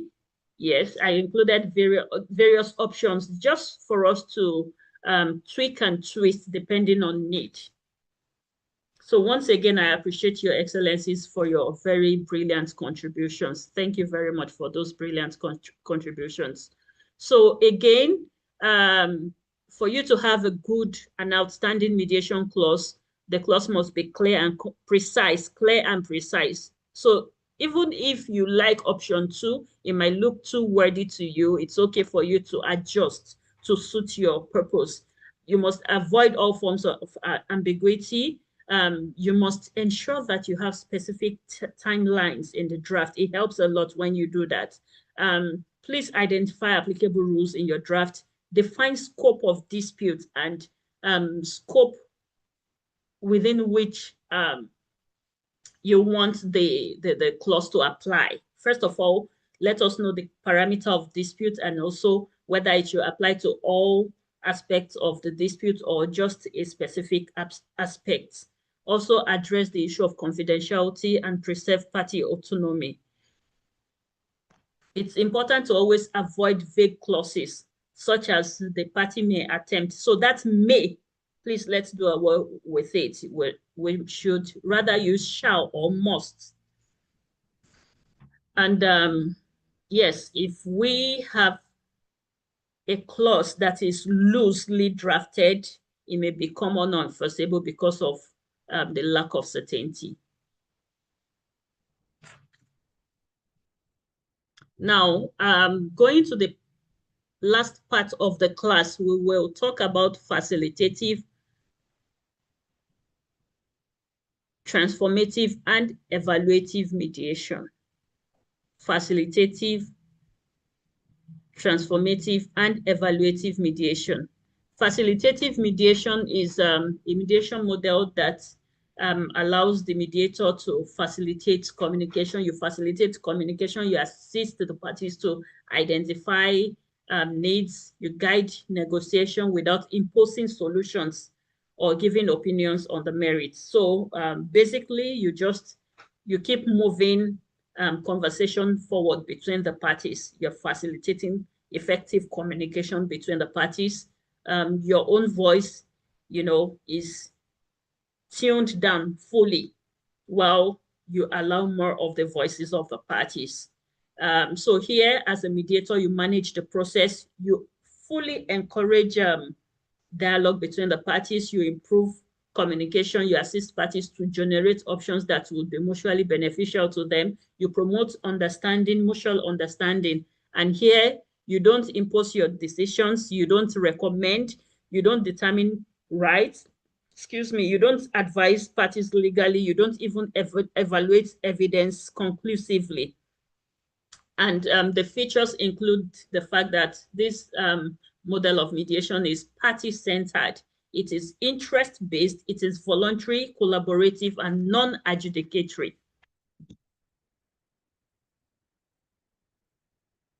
Let's quickly look at the advantages of facilitative mediation. It preserves relationships, encourages parties to create mutually beneficial solutions. It promotes self-determination because you are allowing the parties to fully take the driver's seat while you take the conductor's seat. It reduces hostility between the parties and encourages durable settlements. Now, it's not a perfect model of mediation. Therefore, there are downsides to that model of mediation, such as the fact that sometimes it might be time consuming. It might be ineffective where very strong power imbalance is at, when you can sense strong power imbalance in the room, or where parties are seeking legal advice or legal interpretation. But it is appropriate in family disputes, community conflicts, workplace disputes, or relational commercial disputes. Now, the next model of mediation is, and in Nigeria today, the most popular model of mediation is facilitative mediation. So the next one is transformative mediation.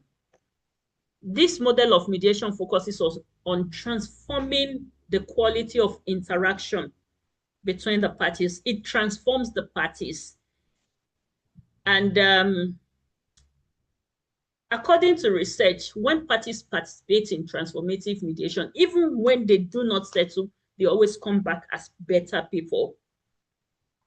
So it transforms them and helps them to see things from the lenses of the other party, understand the other party better, and understand their ability to transform the disputes, you know, transform the situation from a noisy area to a calm area. So it empowers the parties and helps them to recognize not only themselves, but also the other party. And it shifts them from being overly positional to considering the needs and interests of everyone in the room.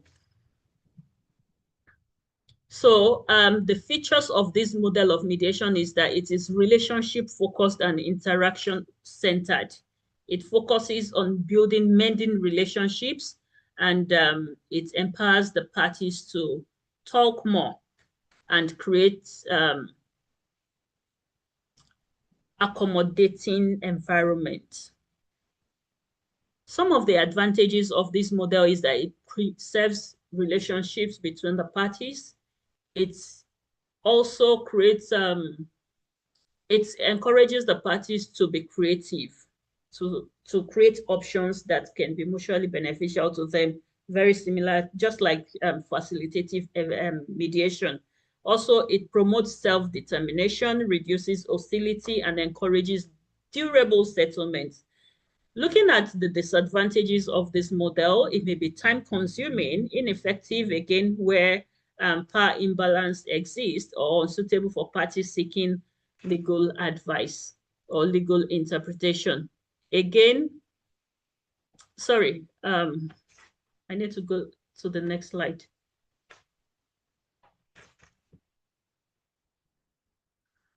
Yeah, so it is highly party-driven, and it emphasizes moral growth and recognition. Moral growth and recognition. Now, what is your role as a mediator when you are running a transformative mediation model? First of all, you supervise dialogue between the parties. You encourage self-reflection through the open-ended questions that you would ask, and sometimes through the why questions that you ask, or sometimes by taking the parties 2 or 3 steps backwards to consider the relationship between their pre-dispute relationship. You can just ask a question. If you see that emotions are high in the room, you may just ask, oh, so, you know, you can just ask softly that, please tell me more about the relationship between you and so person before XYZ time. What you want to do at that stage would be to shift focus from that high level of emotion. Sometimes you will, thank you, mediator. Before then, see this man, he would not allow my phone to rest. He would send 1001 I love you messages. So you keep on encouraging the party to stay more on that lane. You put in 1 or 2, you know, words that would encourage or the party to speak more, tell me more, and how did that make you feel?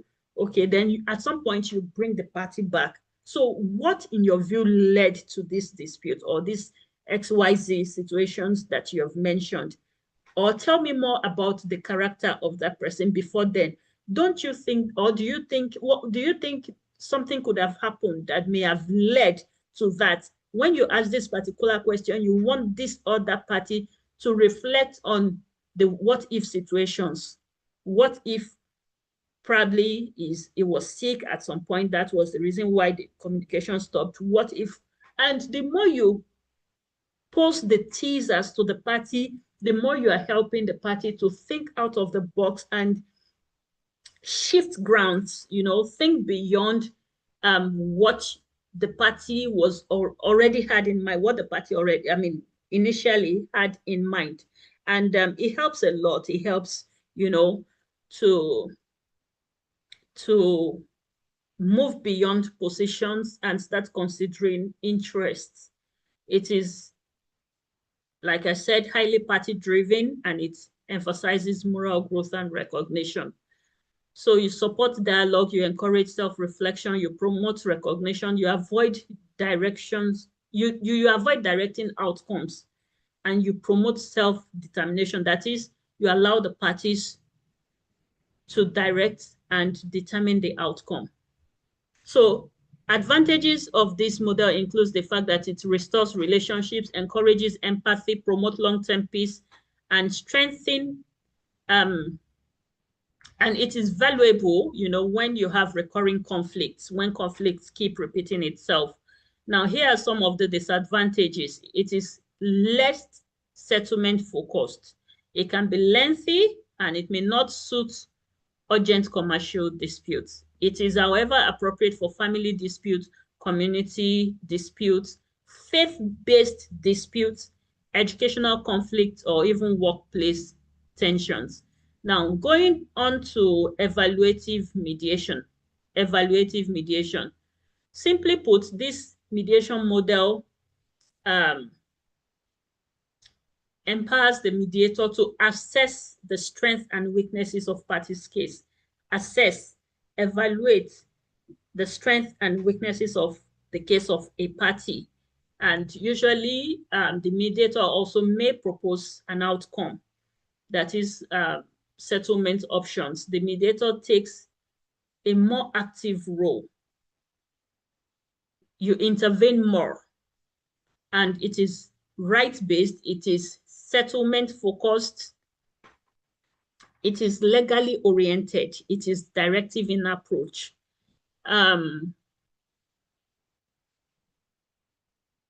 Usually, the mediator would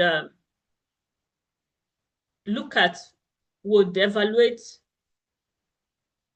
the strengths and downside of a possible litigation or even arbitration, and then the mediator would move forward and propose settlement options. In fact, in the US, what I've seen is that they have something called mediator's proposal.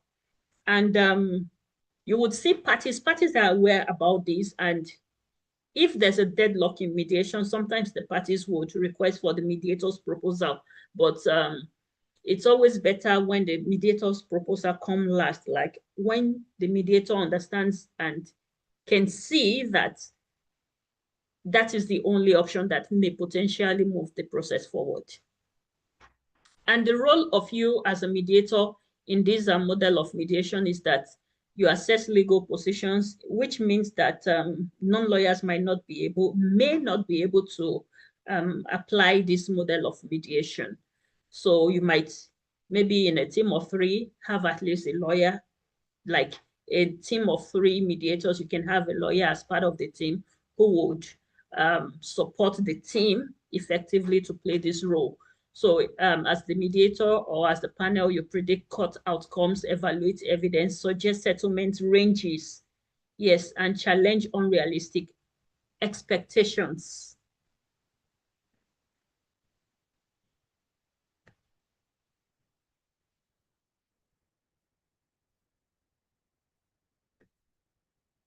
Now, advantages, looking at advantages of this mediation model, it is efficient in commercial disputes. It encourages realistic settlement. It is useful where parties need legal evaluation, and it saves litigation costs. Some of the disadvantages include the fact that it reduces party autonomy because the mediator would, as earlier mentioned, be very active, and that can potentially create mediator bias concerns. It is also less relationship oriented because usually you look at the numbers, you evaluate strength of what would happen if the matter goes to either arbitration or litigation, you evaluate the weaknesses and so on and so forth. And so it is not suitable for all cases and all situations. Now, let me pause at this juncture and ask a question. Of all these models, these 3 models that we have discussed, which one do you think is best?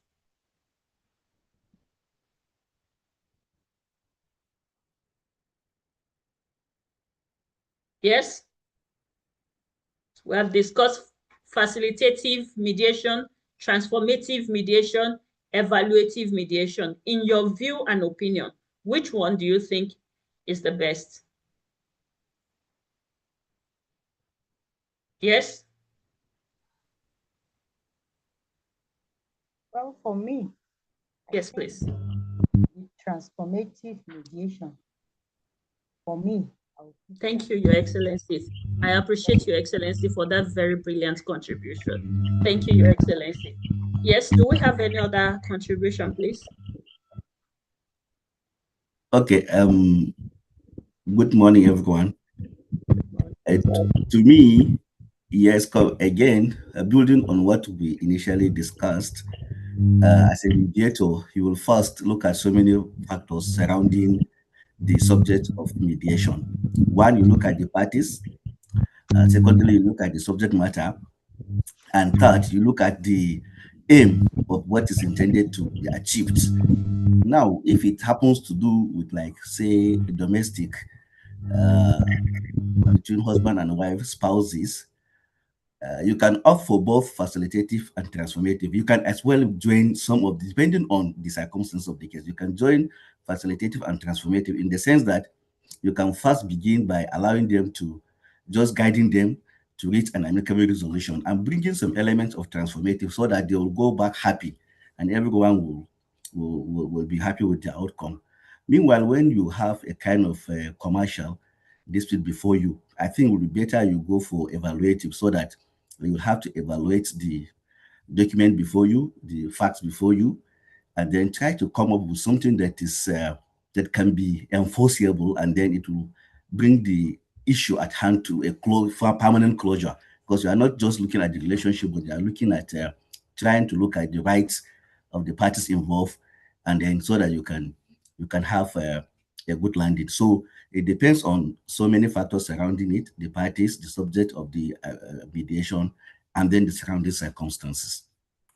Thank you, Thank you, Your Excellency. Thank you. Thank you so much for that brilliant contribution. Thank you. Thank you. And thank you to Her Excellency as well. Thank you so much. I really appreciate your contributions. Thank you. These are brilliant responses. Now, if you ask me, I would also say that it depends. First of all, know your audience. Secondly, read the room.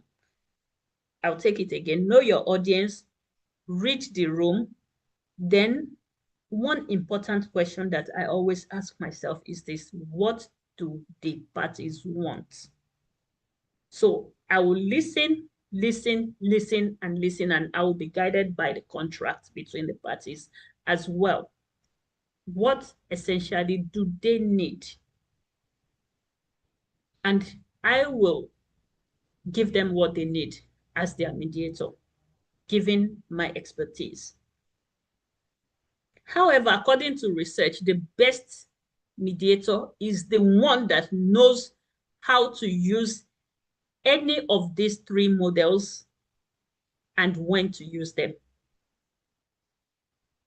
So like the second speaker said, when the need arises, you adopt the best tool. When the need arises, you adopt the best tool. That is, in a situation where you think that facilitative mediation is needed, like the first speaker said, you adopt facilitative. And honestly, like the second contributor said, I usually start my mediations with facilitative mediation style. I would start that way, and usually that golden rope, you will see the elements of facilitative mediation throughout my processes. But then I would ensure that my processes are transformative. So I would weave in transformative mediation styles into everything that I would do. But coming to evaluative mediation, you only do it when the parties request for it, or when circumstances require that you adopt that style. And once again, it is not yet a popular style in Nigeria. What I've seen in Nigeria is this: people do, I mean, a lot of people practice mediation the way they want to practice it. And the beautiful thing is that your excellencies are undergoing standard mediation training, and your excellencies would start offering standard mediation trainings. And it's important for all of us to train ourselves to start practicing, you know, standard mediation. When we're practicing formal mediation, we should just, if it is formal mediation, we should allow the structure to be formal. If it is informal, then it's okay, we can, you know, but if it is formal, then we should we should, you know, practice within the confine of applicable standard in Nigeria or in the jurisdiction where we are practicing. So it's important to know the room and understand the audience. Thank you once again, Your Excellencies, for your very brilliant contributions. Thank you so much. Now, we just flow into ethical issues in mediation. As mediators and mediation trainers, it's important for us to uphold the fundamental pillars of mediation, such as neutrality. So we must be neutral and impartial. And we should always remember that the process is confidential. And one thing that I do is this: if I go into a mediation room, once I leave that room, I've trained my mind to close up on everything that occurred in that room. I won't even discuss it at home with my family. I won't discuss it with my friends. So I just block my mind. Once I'm entering into the room, I enter with an open mind. I practice, I offer my services, and once I'm out, I close the door of my mind. I keep everything securely, you know, in my mind. And that's how it's, I mean, I've been practicing, and it's been really helpful.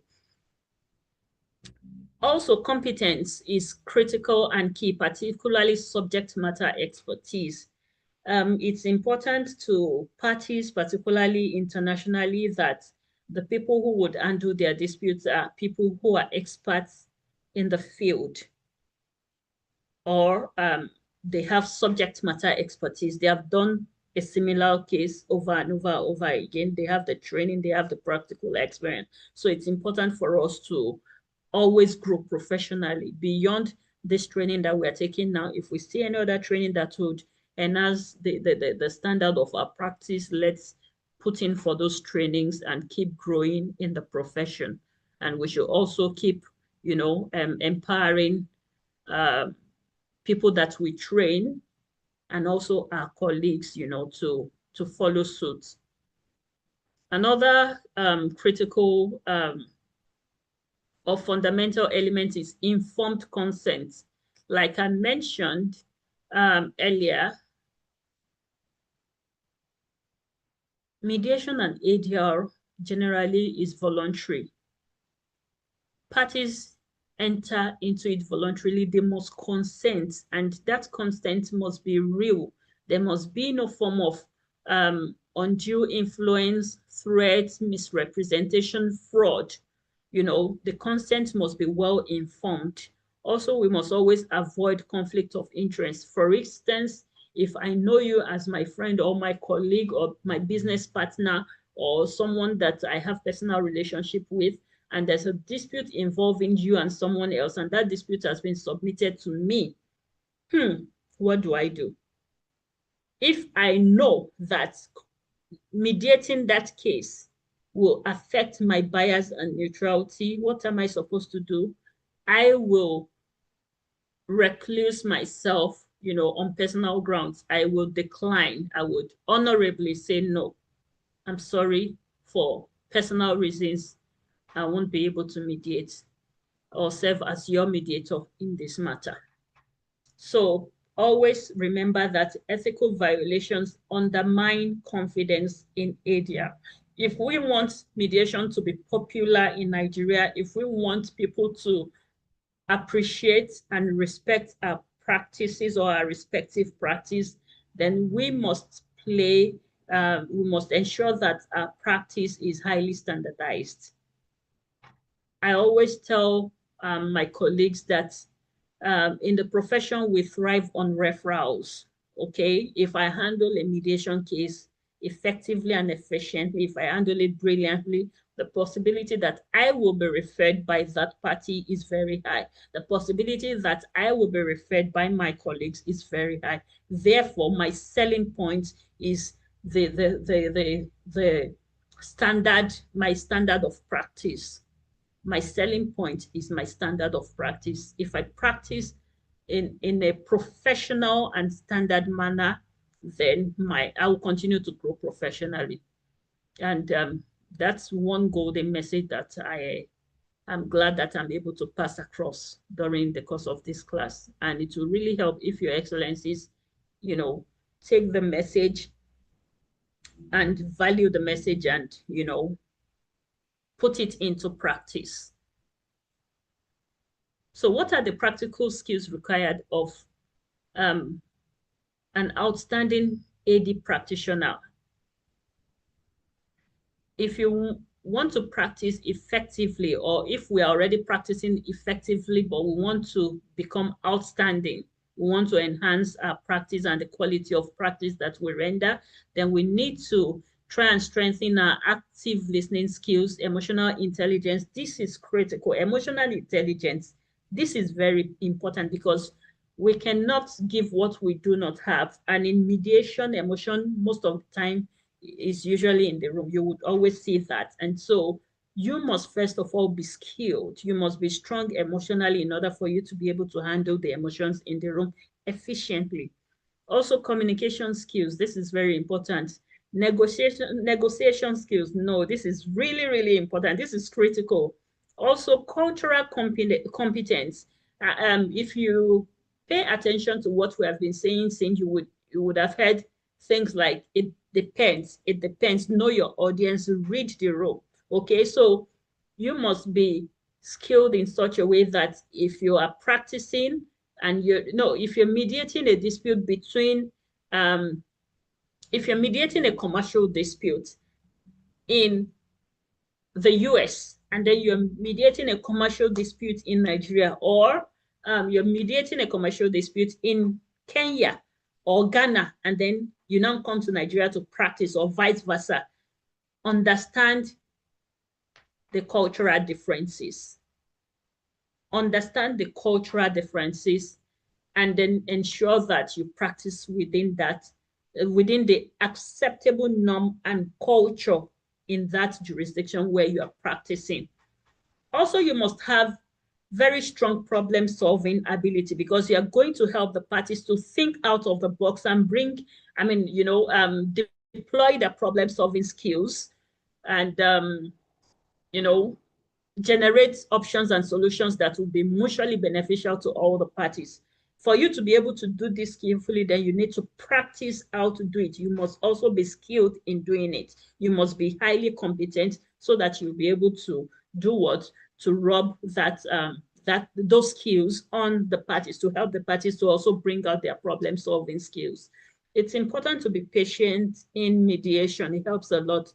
Sometimes it settles on time, sometimes it takes time to settle. Also, professionalism. You must be highly professional if you want to be a competent or outstanding mediator.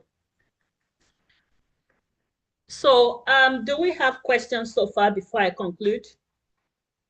Our time is fast spent, but I can quickly accommodate one question, if any. Okay, so in the absence of questions, I wish to conclude by saying that the law of contract, remains the block upon which ADR processes are found. We have discussed offer, we have discussed acceptance, consideration, intention to create legal relations, and we have also considered mediation agreement, arbitration clauses, negotiation settlements, and ADR mechanisms. Understanding these basic principles is key and indispensable for mediators, arbitrators, even lawyers, judges, ADR practitioners, and even students. It is it would enhance our practice and help us to always draft outstanding clauses and help the parties to also do so. Usually, it distinguishes us from others. When you are able to master all these key principles that we have learned today, it would help us to be stronger and better and more efficient practitioners. Let's remember that as ADR continues to expand within the Nigerian justice system, we must combine contractual understanding with practical dispute resolution skills, ethical competence, and sensitivity to the realities of contemporary conflict management. Thank you very much. I really appreciate you all for your very active participation and for your attention. Thank you. Thank you, Your Excellencies. Thank you very much. Thank you so very much. Thank you very much. Thank you very much. Thank you very much, ma'am. Thank you. Thank you, man. Thank you. Thank you so much. Wow. This is Thank you. Thank you this so is much. interesting. Wow. Where will I start from? How do I start from? Thank you so much, man, for creating time out of your busy schedule to train this next generation of ADR practitioners, like your friend Victor will say, cross-pollinate. So we are learning. We are hoping that they will be good practitioners.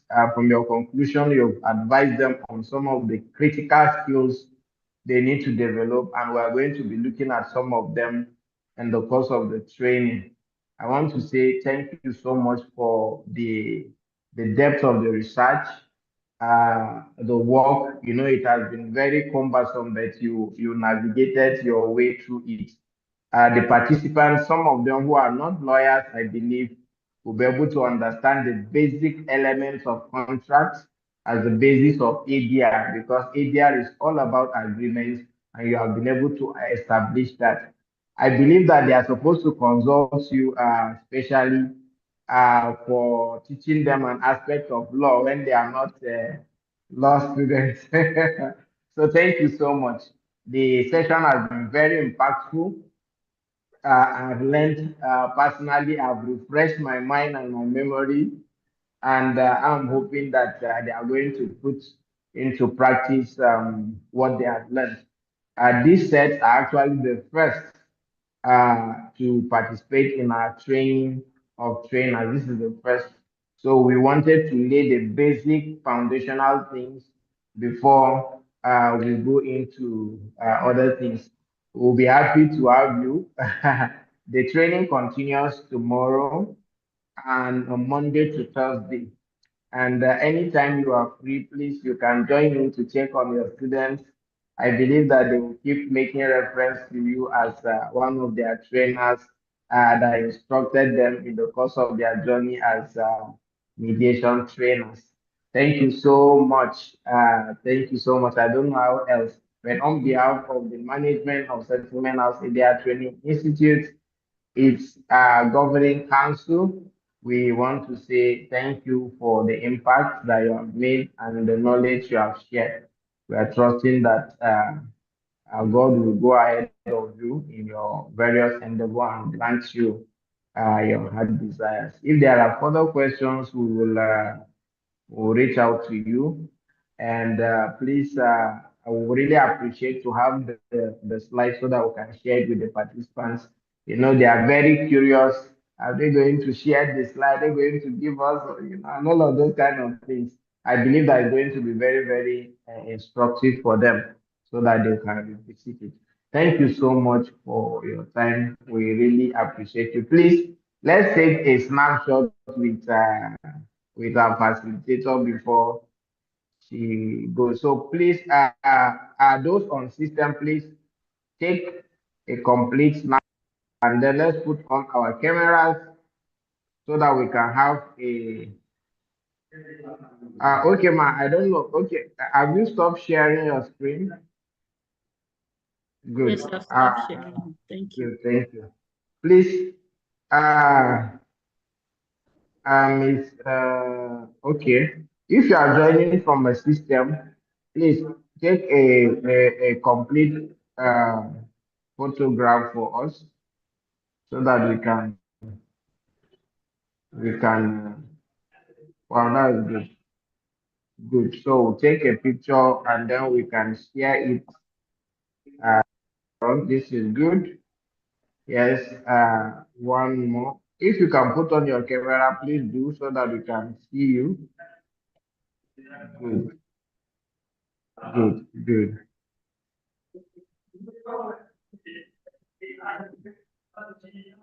Yes.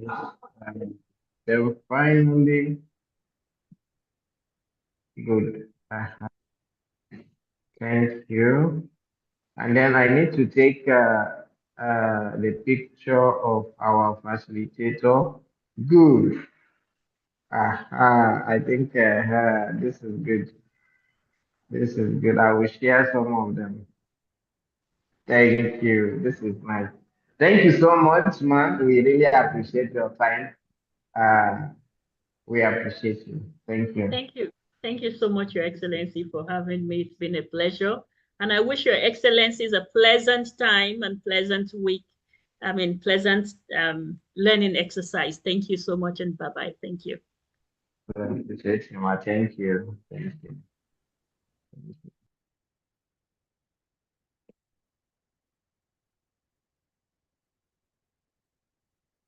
So thank you so much for paying rapt attention, Your Worship. Thank you for joining us. Please, in the group, if you know anybody that is in the group that is not here, you tell the person, please join. Now, this is just the first aspect of the training, and we are okay.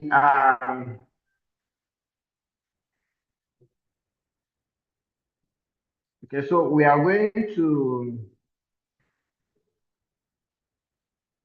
Okay, so let me confirm.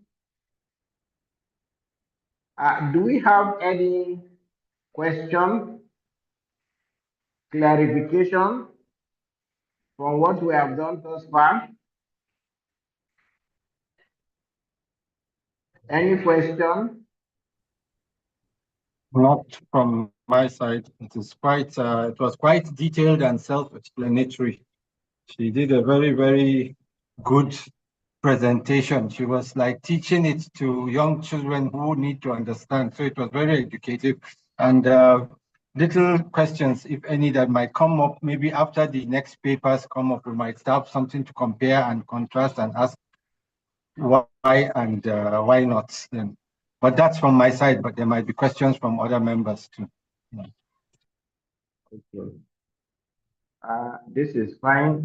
Thank you so much, sir, for paying rapt attention to the class. Do I have any other question or clarification? Thank you very much, sir. We we're quite appreciative of the lecture. So mine is just a question. I don't know whether the timetable has been posted in the WhatsApp group so that at least we will be guided and try to see how we can key in to the timings and the break time, things like that. Okay, so have we seen the timetable? Yes, I have. Yes, yes, the timetable is in the The group and timetable some is online. materials have been put in the manual, the act, and a few other things. All right, so we had the first session. We are supposed to have an interactive session now. And then after that, we are going to take some break for prayers. So let me ask, will you want us to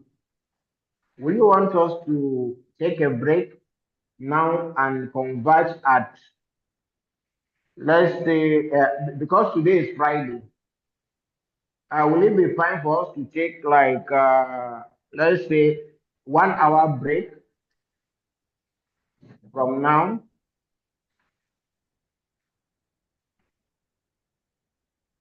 Well, So I that think our I think 1 my hour, Muslim 30 brothers will be minutes. going to the mosque at any time now. And I think they'll be there till around like 1:30 to 2. So I don't know how we're going to do that. Yes, okay, break is so you take break now. okay, so can we Break till take 2 break o'clock will be now fine. and converge at, let's converge at 1:30. Is that okay? No, 1:45. she said they will be in the mosque till 2:30. 1:45 could be Till 1:45 2. could be most allowing because most people will now have to go to mosques where we could pray at 1 o'clock, get back to our various points by 1:30 to 1:45. So if the class would start at 2, it would be best, but 1:45 Yes, is accommodatable. Yes, 2 yes. Okay, o'clock. so 4 o'clock is let's okay, I come think. back at 1:30. If we are late, we add 15 minutes, that's 1:45. So is that okay? Let's say 1:45. Is that 2 okay? o'clock. 2. No, we can't come back at 2. Because if you put 2 o'clock, some people will still come back Okay. maybe after. All right. Okay, no problem, sir. Thank you. Let's do that. 1:30, 1:45. You should be seated at 1:45 at least. Is that okay? Yes, sir. All right. Uh, Yes. Okay. Okay, all sir. right. So see you in 1 hour 30 minutes time. All right, sir. Thank you. All right, sir. Thank you. Thank you.